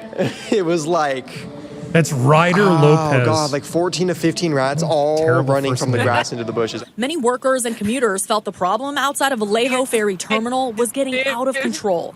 The city sent in a pest control company on Friday, adding that their methods were effective and people should start noticing a difference. Hi, Ryder, who works the opening shift, certainly has. Every time I've come in at 4 a.m., I look for them, I listen for them in the dumpster, I look for them when I'm walking up, and yes, this morning there wasn't anything. But there could be another unsung hero in this rat race. Many Vallejo residents giving the credit to this group of wildlife lovers and their terriers. People we come across receive it really well. The Sacramento They're Canines so Rat good. Annihilation Team, aka SCRAT, Have a hold of says the they tail. saw news Look at him coverage holding about his the problem tail. and showed up on their own. They're volunteers who help eliminate rats in environments like this and say they try to do so in a way that's more eco-friendly. We care. Yeah, they're basically good boy. they're basically using their terriers to be Nigel Busters, which is great. Damn right. Which is what those rat terriers are for, because that's what they're called. They're called rat terriers. No strychnine, no glue traps, none of this stuff. Just terriers doing what they do instinctively. You don't have to train them to do this. It's like wired right into their little terrier brains. As someone who has several schnauzers over her lifetime, no, you don't. Yeah. They will do it on their own. Look, he's up in the garbage can. What a good boy. You're broken, Sora. See, I knew you'd like that. You're in the Canadian internet, and her noises, it just makes it sound like even more unhinged. Okay, let's see. We've got another 29 minutes to go. So where are we going to go next? But you have to go deal with dogs, right? I think she did already. Oh, okay. Well, see. Hey, she knows what time it is. So we talked about this woman who did this little ceremony when she was victorious in a track meet here in California. She's a high school student. And she's actually, look how sad she is because they took away her gold medal because she broke the rules. So she's decided she's going to transfer to another school. I guess things just aren't working out well for her. Look how sad she is. I can't help but think that this is weirdly timed, that she's going to like Watsonville High School for some reason, because her dad actually works at the school that she's leaving. So this all seems very suspicious. I feel like maybe they might have brought the wrong kind of attention to the things. Whatever. Maybe. Good riddance. I hope she learned to value. Okay, I actually have nothing against her personally, but she needs to understand that the rules actually do apply to her and that there isn't some little loophole because she thinks she's being cheeky. What were you going to say, Sora? So what happened?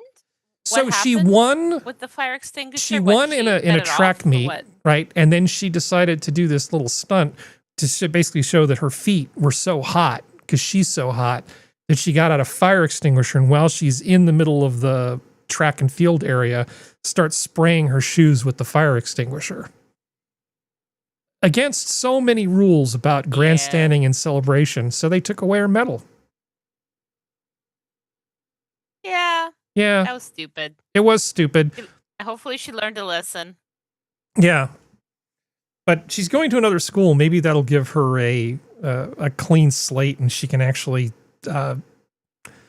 start over, new beginnings that are sans fire extinguishers. I mean, she's a very talented athlete. She's got a great future in front of her if she just fixes her behavior a little bit. I think it's... Well, good luck to her, because it'll be rough dealing with the kids at the new school, because they'll know exactly what she did and what she's done, and that probably will follow her. Yeah, what's a good nickname for her that would be sort of insulting? What would mean kids call her? Like Smokey the Bear? Smokey, something to do with fire extinguishers, like a brand of fire extinguishers. Oh. That'll take that word will take a racial connotation. Yeah, most things do. All right. It's definitely I mean, I remember watching a guy lighting a football field on fire when I was in high school. So it's one of those things where I'm like, yeah. So You have how- to learn somehow. So how It's just about like, how yeah. about this one, Geos? Caltrans investigates Monterey on-duty party with alcohol stripper, 10 face firing. 10 Oh, Caltrans boy. employees served with termination notices. Another 2 served with notice of suspension after Caltrans launches a full investigation surrounding a retirement party for a supervisor at this Monterey Caltrans yard on Garden Road. According to this email sent to KSBW by a confidential source, it was anything but a simple farewell. It involved open consumption of alcohol, the presence of a hired stripper, and employees participating while on the clock and being paid with taxpayer dollars. Yeah, these are the people that Oh, are supposed boy. to be fixing the highways, building the soundproof walls, doing all that sort of stuff. But instead, while they were on the clock, they were drinking, hanging out with strippers, and doing God knows what else. It's a high stress job, Harry. Yeah, if you want to know what it gotta takes to get unwind fired from Caltrans, apparently this is it. Yeah. I feel like it's a class thing that's like it's not necessarily that they got in trouble for doing it. It's that they got in trouble for getting caught and embarrassing everybody. I feel like that's really what it was, but I don't know. In the 90s, it was still the case that drinking at work was not really that big a deal as long as it was infrequent and you sort of clocked out. So it wasn't that uncommon for some people to basically set aside time for like a going away party or for somebody. And as long as people were behaving themselves, it just wasn't that big a deal. I feel like the world has become really uptight about a lot of stuff. I mean, honestly, this doesn't bother me quite that much as long as the taxpayers didn't pay for the stripper. It used to be fairly common in Silicon Valley, like on a Friday afternoon, to knock off an hour or two early, and they would bring kegs of beer in, and then people would just like socialize and drink beer outside. That was just a thing that happened. So maybe my idea of normal is different than it is now. But now it's like, nope, no, none of that. And definitely, well, I can honestly say I never saw strippers at any of those parties. That seems a bit too far. Let me ask you a question then, Harry, because you're talking about like, yeah, just don't dox me. But what's the question? No. So like you mentioned that, yeah, things seem to be a little bit more lenient back then. Would you say that maybe that's because things aren't as lenient, that we see more extreme examples of this, and maybe even by extension the girl previously with the fire extinguisher? I don't know. I feel like there are so many bad actors that try to take advantage of the system that this is why we can't have nice things. I think that a lot of things used to be way less uptight, and then some people came along and said, oh, we can do this. Let's just see how much I can get away with. And it's like, fine, okay, so we just can't do this anymore because of people like you. Mm-hmm. Not you, but the hypothetical you that I'm talking about. Yeah, so I really feel like a small number of people have really ruined it for everybody. People used to sort of make jokes around offices. Not sexual harassment, I'm not condoning that, but things used to be a lot more lackadaisical, for better or worse. Some of it was for worse. But the backlash has been so extreme that now if somebody just claims that they're a little bit offended by something, it can cause real problems. So we all walk around on eggshells. I was actually writing a correspondence recently, and I almost wanted to say that something was falling on deaf ears. Use that metaphor. And I realized, this is probably going to be considered ableist. I guess I can't do that. And it wasn't that I want to go out of my way to offend somebody. It's just that walking around on eggshells is exhausting. Mm-hmm. Yeah. Yeah. All right. Enough about me. No, I gotcha. Yeah. I was just kind of thinking, I'm like, because we're talking about, of course, the previous one with the fire extinguisher on the feet, and then this one with taxpayer money potentially hiring like a stripper and alcohol. I'm like, honestly, I think I'd be more pissed off about this than the fire extinguisher thing. But that's just me, mostly because of the taxpayer money aspect. But yeah. I don't know. I mean, if they were doing it off the clock, like at a bar nearby or something, that would be way better. They shouldn't really be doing this like in the yard. Yeah. All right. So, what if I told you there was a sneaky loophole or sort of a little backdoor into Google's system for getting rid of obsolete URLs that was allowing people to hide articles that they wanted hidden about themselves, basically to erase their public footprint. So this Google tool was actually somebody very clever figured out how to leverage this tool that Google uses on their search engine to get rid of obsolete documents so that they could hide information about this one rich guy. So it said the saga began in 2023 when an independent journalist, Jack Polson, reported on Maury Blackman's 2021 domestic violence arrest. Blackman, who is the CEO of a surveillance tech firm, Premise Data Corp, took offense at the publication of his legal issues. The case did not lead to charges after Blackman's 25-year-old girlfriend recanted her claims against the 53-year-old CEO. But Polson reported on some troubling details of the public arrest report. Just for the record, I don't know anything about who's guilty of what or whatever, okay? But Blackman had previously used tools like DMCA takedowns and lawsuits to stifle reporting on his indiscretion, but that campaign now appears to have co-opted part of Google's search apparatus. The Freedom of the Press Foundation reported on Paulson's work and Blackman's attempt to combat it last year. In June, Paulson contacted the Freedom of the Press Foundation to report that the article had mysteriously vanished from Google search terms.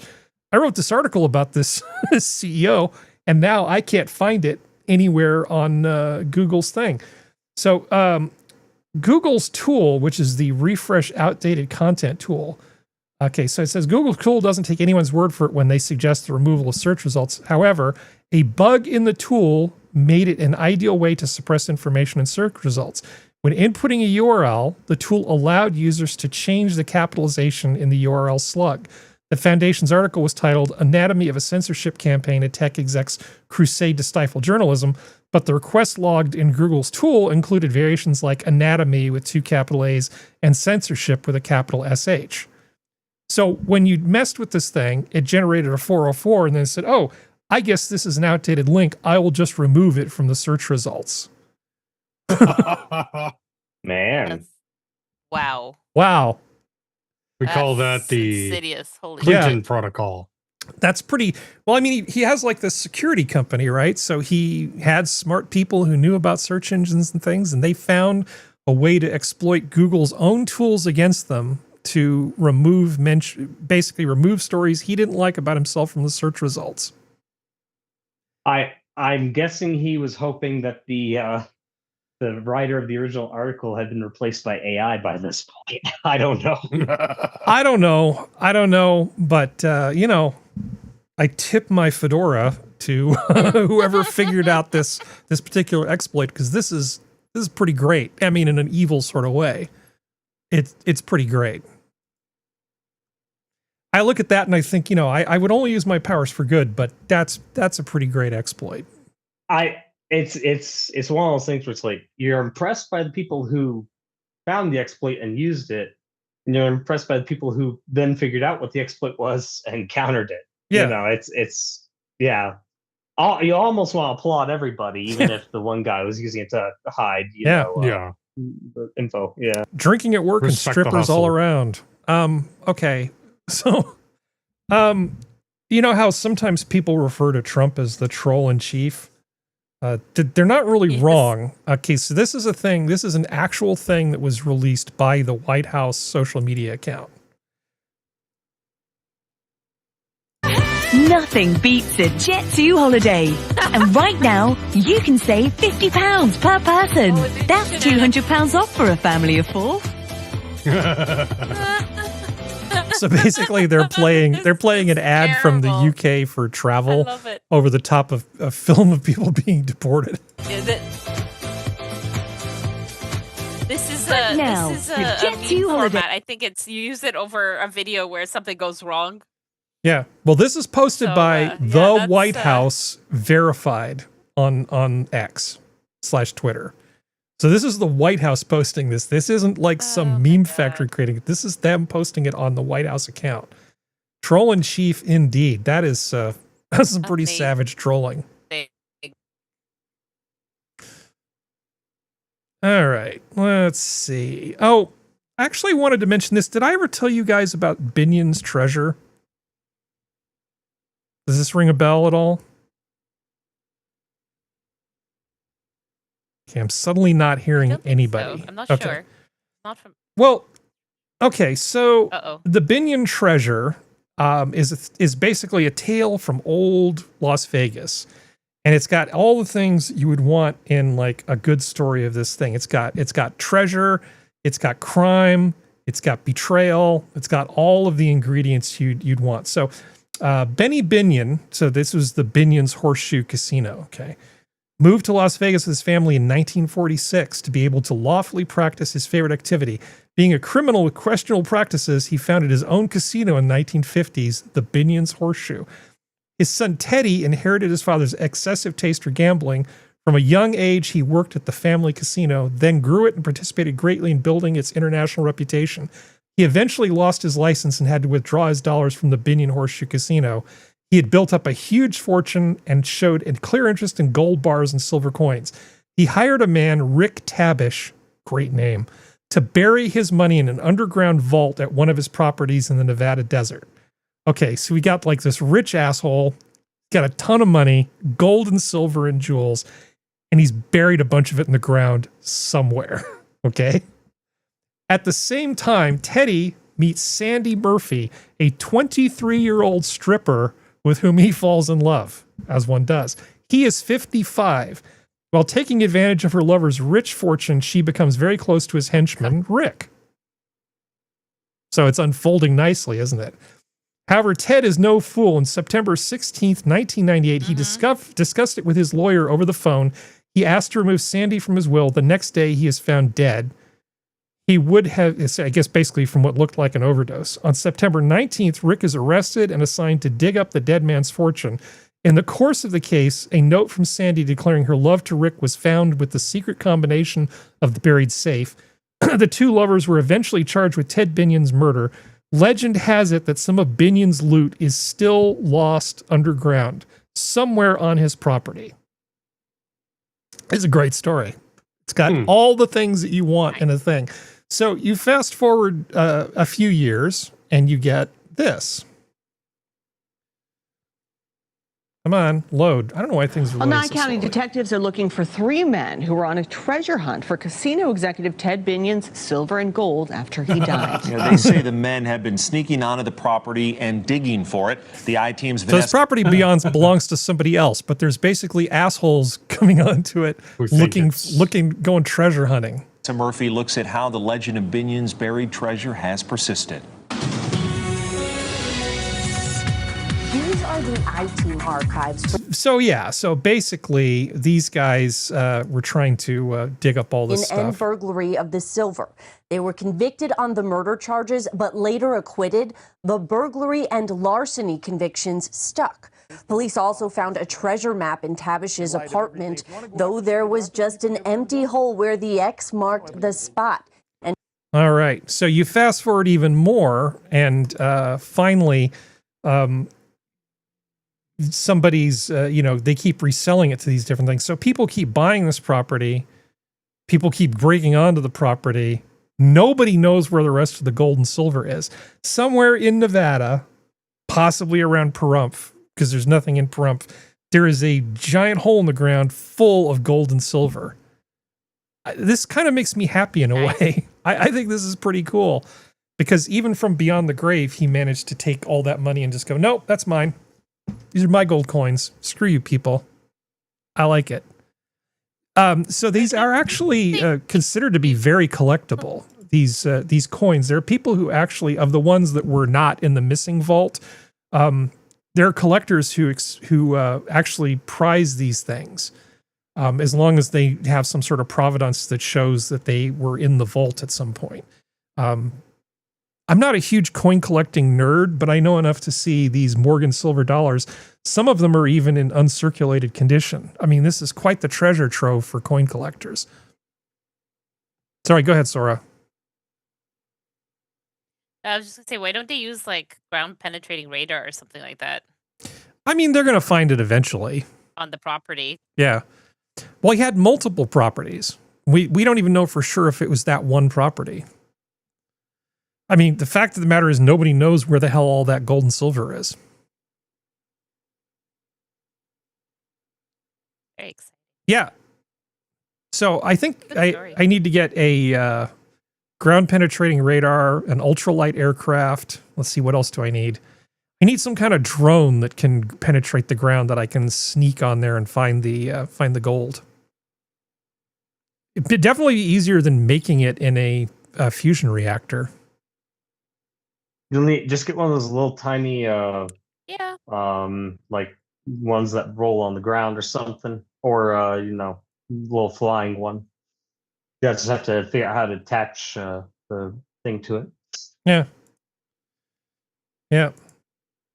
And they show that video of this this woman going through here. I guess he was at 55. He fell victim to this woman. Okay, sure, why not? Let's see. Oh, here's a video of something that I think is cool. You guys ever heard of Zipline? It's one of the drone companies. I'm not Sounds hearing familiar. Okay, so what these do is they have the drones that fly out to places, and instead of the drone landing, they have like a storage container that goes down on a zip line, and then that's how you get the stuff. So I found a video of something actually being delivered by the drone. This isn't something fancy. This is just some guy getting a delivery, and he made a tape of it. I think it's pretty cool. Plane up there. Oh, it's drunk. Oh yeah. Oh, it. Oh yeah, it's all the way up there. Look up. Yeah, and then they haul this thing up. I'm sorry, this is wicked cool. This Because is very neat. It solves a lot of problems. Like you don't want drones landing in places where it's congested. That zipline thing really allows it to just kind of pinpoint exactly where the cargo is going to go. And you don't have to worry about the drone flying around and bugging people because it's noisy. Because who wants to hear, all the time from drones dropping off? I don't know. What do drones drop off? Silver bullion, drugs. Yeah. Drinking. Yeah. Beer. I didn't realize this was the zipline drone. Yeah. No, I like that. I mean, I'm not a big fan of drones, but that's pretty cool. I think this is a great idea, actually, for delivery. If you're going to deliver stuff with drones, this seems like a good way to do it. Really, my only issue with any of this is kind of the same issue with drones in general with deliveries, and that is you're going to have people that are going to start targeting them to steal packages, but that's about it, So, Oh yeah. yeah. Serenity back? Yeah. Hey, I got one for you. Oh, welcome back. Peacock feathers can emit laser beams. Woo! What? You heard me. Laser cocks? Peacock feathers are greatly admired for their bright iridescent colors, but it turns out they can also emit laser light when dyed multiple times, according to a paper published in the journal Scientific Reports. Per the author, it's the first example of a biolaser cavity within the animal kingdom. Ooh, neat. Yeah. Yeah. As previously noted, the bright iridescent colors in things like peacock feathers and butterfly wings don't come from any pigment molecules, but from how they are structured. The scale of chitin, polysaccharide, yada yada, insects, in butterfly wings, for example, are arranged like roof tiles. Essentially, they form a diffraction grating, except photonic crystals only produce certain colors or wavelengths of light. With a diffraction grating, it will produce the entire spectrum, much like a prism. In the case of the peacock feathers, it's the regular periodic nanostructure of the barbules, fiber-like components composed of ordered melanin rods coated in keratin that produce the iridescent colors. Different colors correspond to different spacing of the barbules. Yeah. Both are naturally occurring examples of what physicists called photonic crystals, also known as photonic band gap materials. Photonic crystals are tunable, which means they are precisely ordered in such a way as to block certain wavelengths of light, yada, yada, yada. So this is how you basically are able, with this diffraction grating thing, to get a coherent beam of a particular color off of the peacock feathers. And it's from these iridescent bits here in the middle. That's very cool. Wow. Yeah. That's so neat. Laser cock. Well, it's one of those things that it does. So is it only the peacock feathers because of the fact that the barbels and the different iridescence, or could technically the peahen's feathers also do the same? I don't know. Mm. And I don't know if assume they've it's made only- butterfly wings give off lasers either. I mean, That would be cool. we're not at the point where it's like useful for offense, but it's kind of neat that these colors aren't from pigments at all, that it's actually just structure. Imagine the genetic coding that's required for this. Think about what the genome would have to do to cause this expression to produce this effect. That's kind of amazing to me, that the genetic code can produce something like this. A pigment, it's like, oh yeah, whatever. That's just a molecule and a thing and yada, yada, yada, easy. But to have a diffraction grating built into the feathers so that it gives them this iridescent effect, that's really cool. But it kind of makes sense when you take into consideration that birds see in a different spectrum of colors than we do. Mm-hmm. So it kind of makes sense when you start to like parsec it down and go, oh, no, that makes sense. But it's still, it also kind of gives a whole new thought process to the dinosaurs' feathers. Yep. So it's a whole bunch of stuff.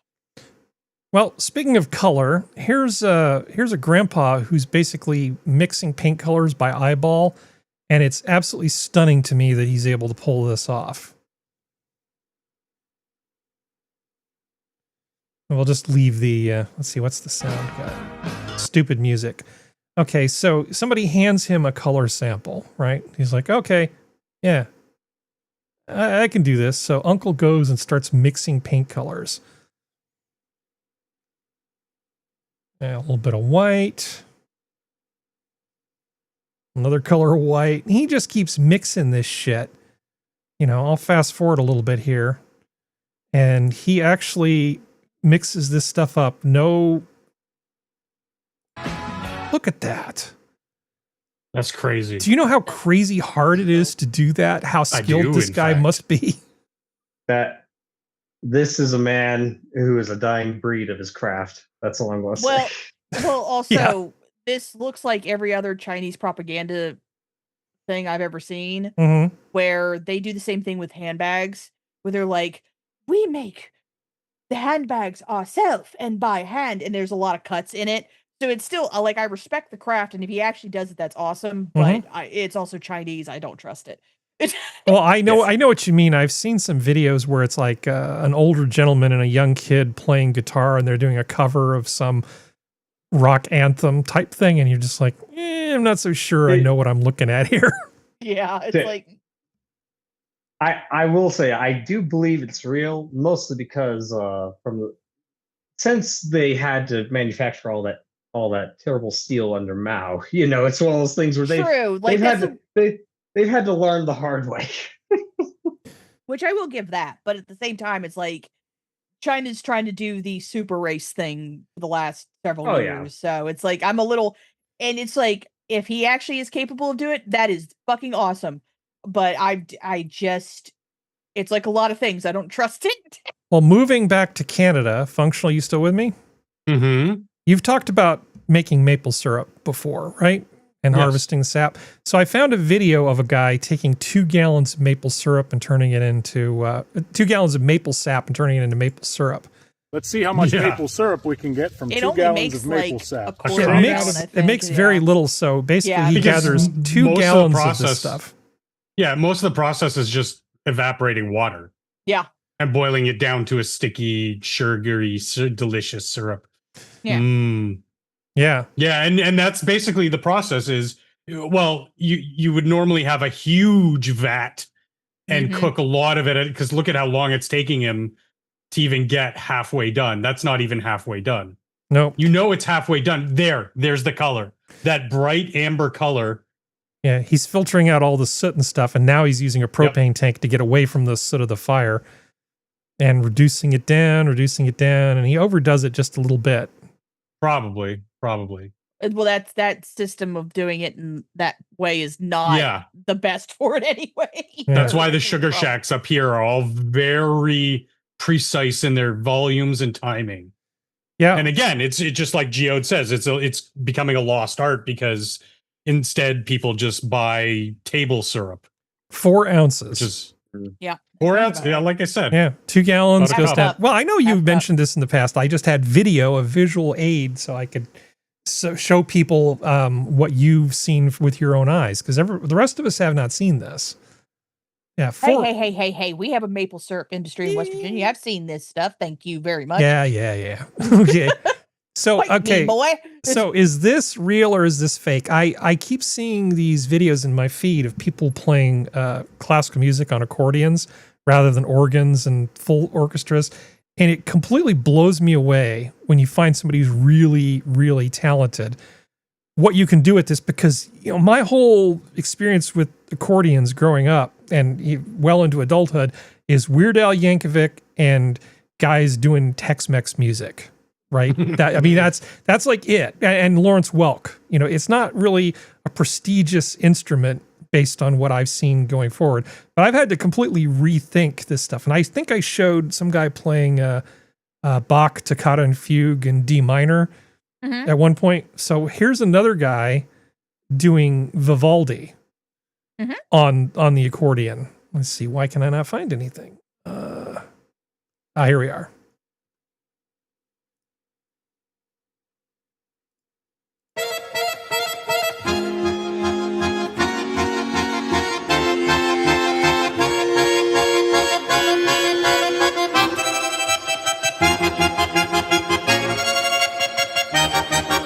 Holy shit. This is amazing. His I don't know if it's because of the resolution, but his fingers are moving so fast I can't even see. He's getting so many different voices out of this instrument. Well, I mean, it's a tiny organ. Because that's what a basically is. Yeah. And that's the thing. A lot of these were originally written for organs. But the way he's simulating the violin bow that's cool. Can't do that on an organ. Yeah, you can. The really trained artists can do it on stuff that on organs. It's still amazing. Like, this is still fucking cool. Yeah. I mean, seriously, dude. That was good job. That man ever gets arthritis in his hands, he's gonna be so sad. He's gonna be so sad. I'm gonna be sad. Yeah. But there's several of them on Instagram of like they'll play like the big like orchestral stuff on their accordions and stuff like that. They got big during COVID, a bunch of them, but like it takes like harps I've seen a lot of harpists too. Like a lot of the harpists, what they can do with just the one harp is amazing. Like, mad respect to these people. We need to have him cover the song at the beginning of the show. There you go. That'll be it. Yeah. Yeah, good times. I have so much stuff left over in the spreadsheet, but we have hit the 2-hour mark. I don't think there's anything else that we need to do tonight. Maybe one more palate cleanser. Maybe one more palate cleanser. Let's see. One that's... No, I think actually we'll go ahead and call it. We'll go ahead and call it. What? Why are you laughing at me? Leave off on. Excellent.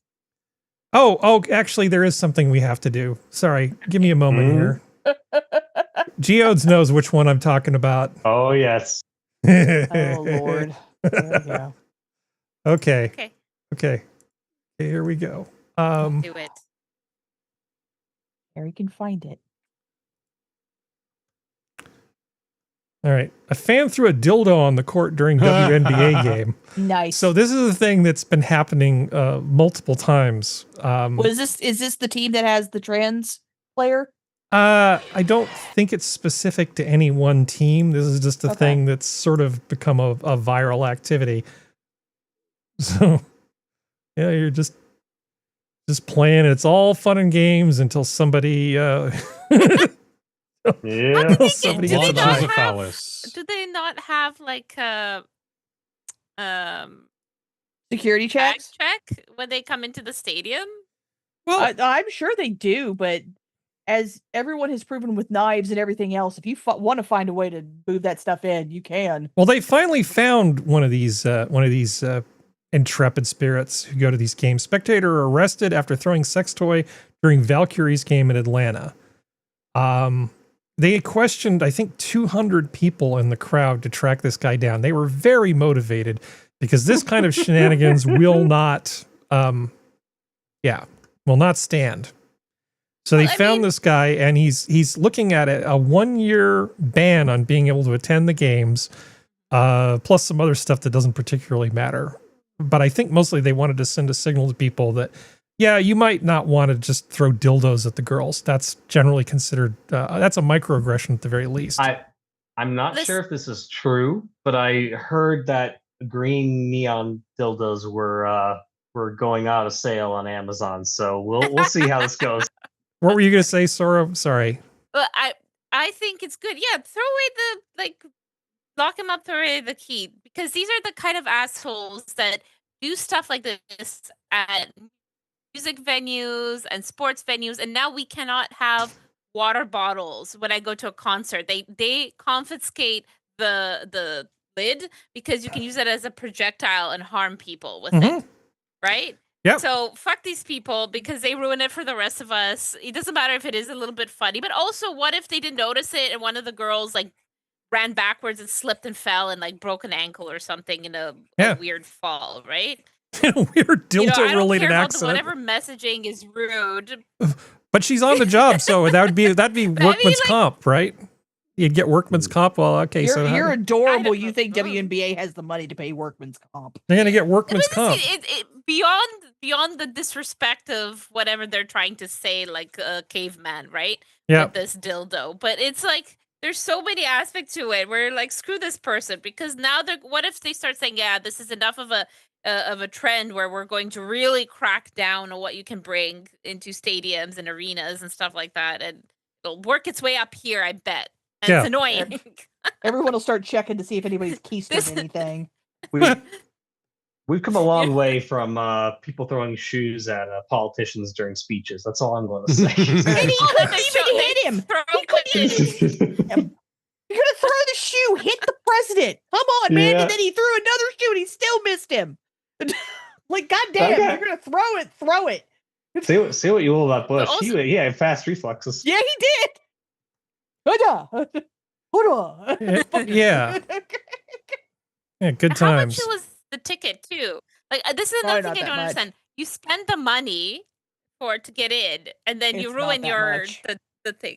Oh, okay, well, whatever. It's the thing is, WNBA, they're not going to take the chance of charging that much for tickets. Yeah, like I said, I've got nothing. I've got nothing against women's basketball. If it suddenly takes off and becomes something that people really love, good on them. Fantastic. Like I said, I've worked professionally with with two professional female sports organizations in my past life. One of which was a basketball team. Okay, I totally. And actually, I've been to women's basketball games, professional women's basketball games, and thought it was actually kind of enjoyable. I don't like watching the men play basketball because it's just like watching a genetic freak show of alley-ooping, and anyway, it just doesn't seem particularly relatable. Whereas the girls have to actually focus on the fundamentals. I mean, in terms of the game, if you actually like the game of basketball, the way the women play it is a lot more like what's in the rule book, and you can kind of appreciate it technically more. And it doesn't seem boring. Women's soccer is boring as hell. Yes, that is. I agree. It's too slow. I mean, soccer, you've taken something that's already way too slow and made it even more slow. Women's rugby is amazing, though, because they're vindictive to each other. They're hateful. The boys aren't hateful. The women are hateful. Well, soccer is really slow and boring, but it's punctuated by these moments of amazing athleticism, right?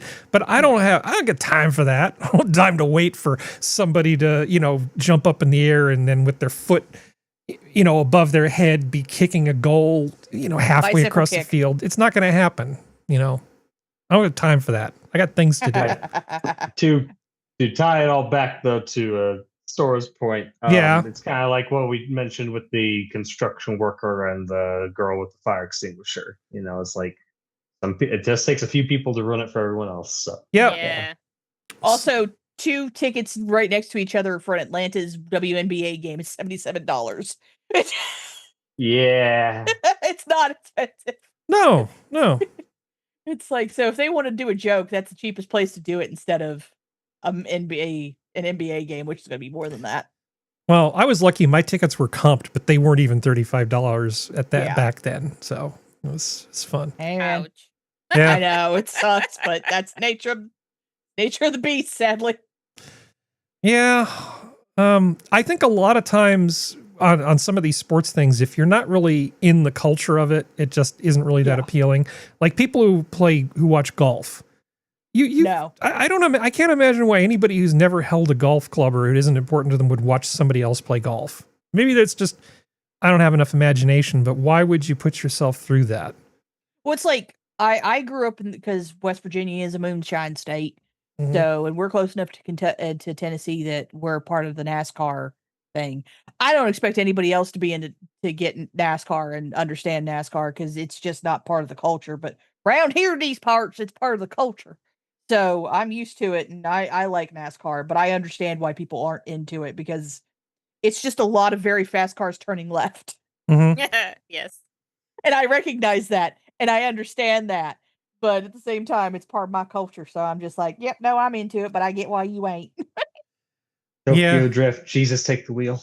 Well, and in terms of like female sports and stuff, though, some of the rock climbers, some of the women rock climbers, They're terrifying. They're absolutely terrifying with the dynamic moves that they're able to make. I mean, compared to just the men with the ridiculous strength they have, it's like, I'm holding up my body with one finger. It's like, okay, dude. But some of the crazy women climbers are just like, oh my God. They're doing some like freaking contortionist level crap. People should. I'm just pro fun. I'm pro freedom. I'm pro fun. I hate it when a few bad apples ruin it for everybody else. Because so much shit that I used to be able to do, if I was born now, I couldn't do it. Just like be at high school and leave during lunch to go get lunch somewhere else and come back. You can't do that now. They're just locked in. It's like totally closed campus. It's just terrible. I'm so glad I was born when I was born. Because a lot of fun things that I got to experience, they just don't exist anymore. They only let us do that in grade 12, like leave campus. Yeah. That was like the thing, and I took advantage of it every single day. I would make a joke, Harry, about introducing you to the school system in New Mexico, but that just makes me sad. So yeah. You can have me teach chemistry? Is that what you're gonna say? Yeah. Breaking Bad's fault. It's fine. I just want Ryan Cranston to not talk about politics. Just keep acting. It'll be fine. You're really good at that. Just stay. Yeah. Just shut the fuck up, dude. Just shut the fuck up. Just do that.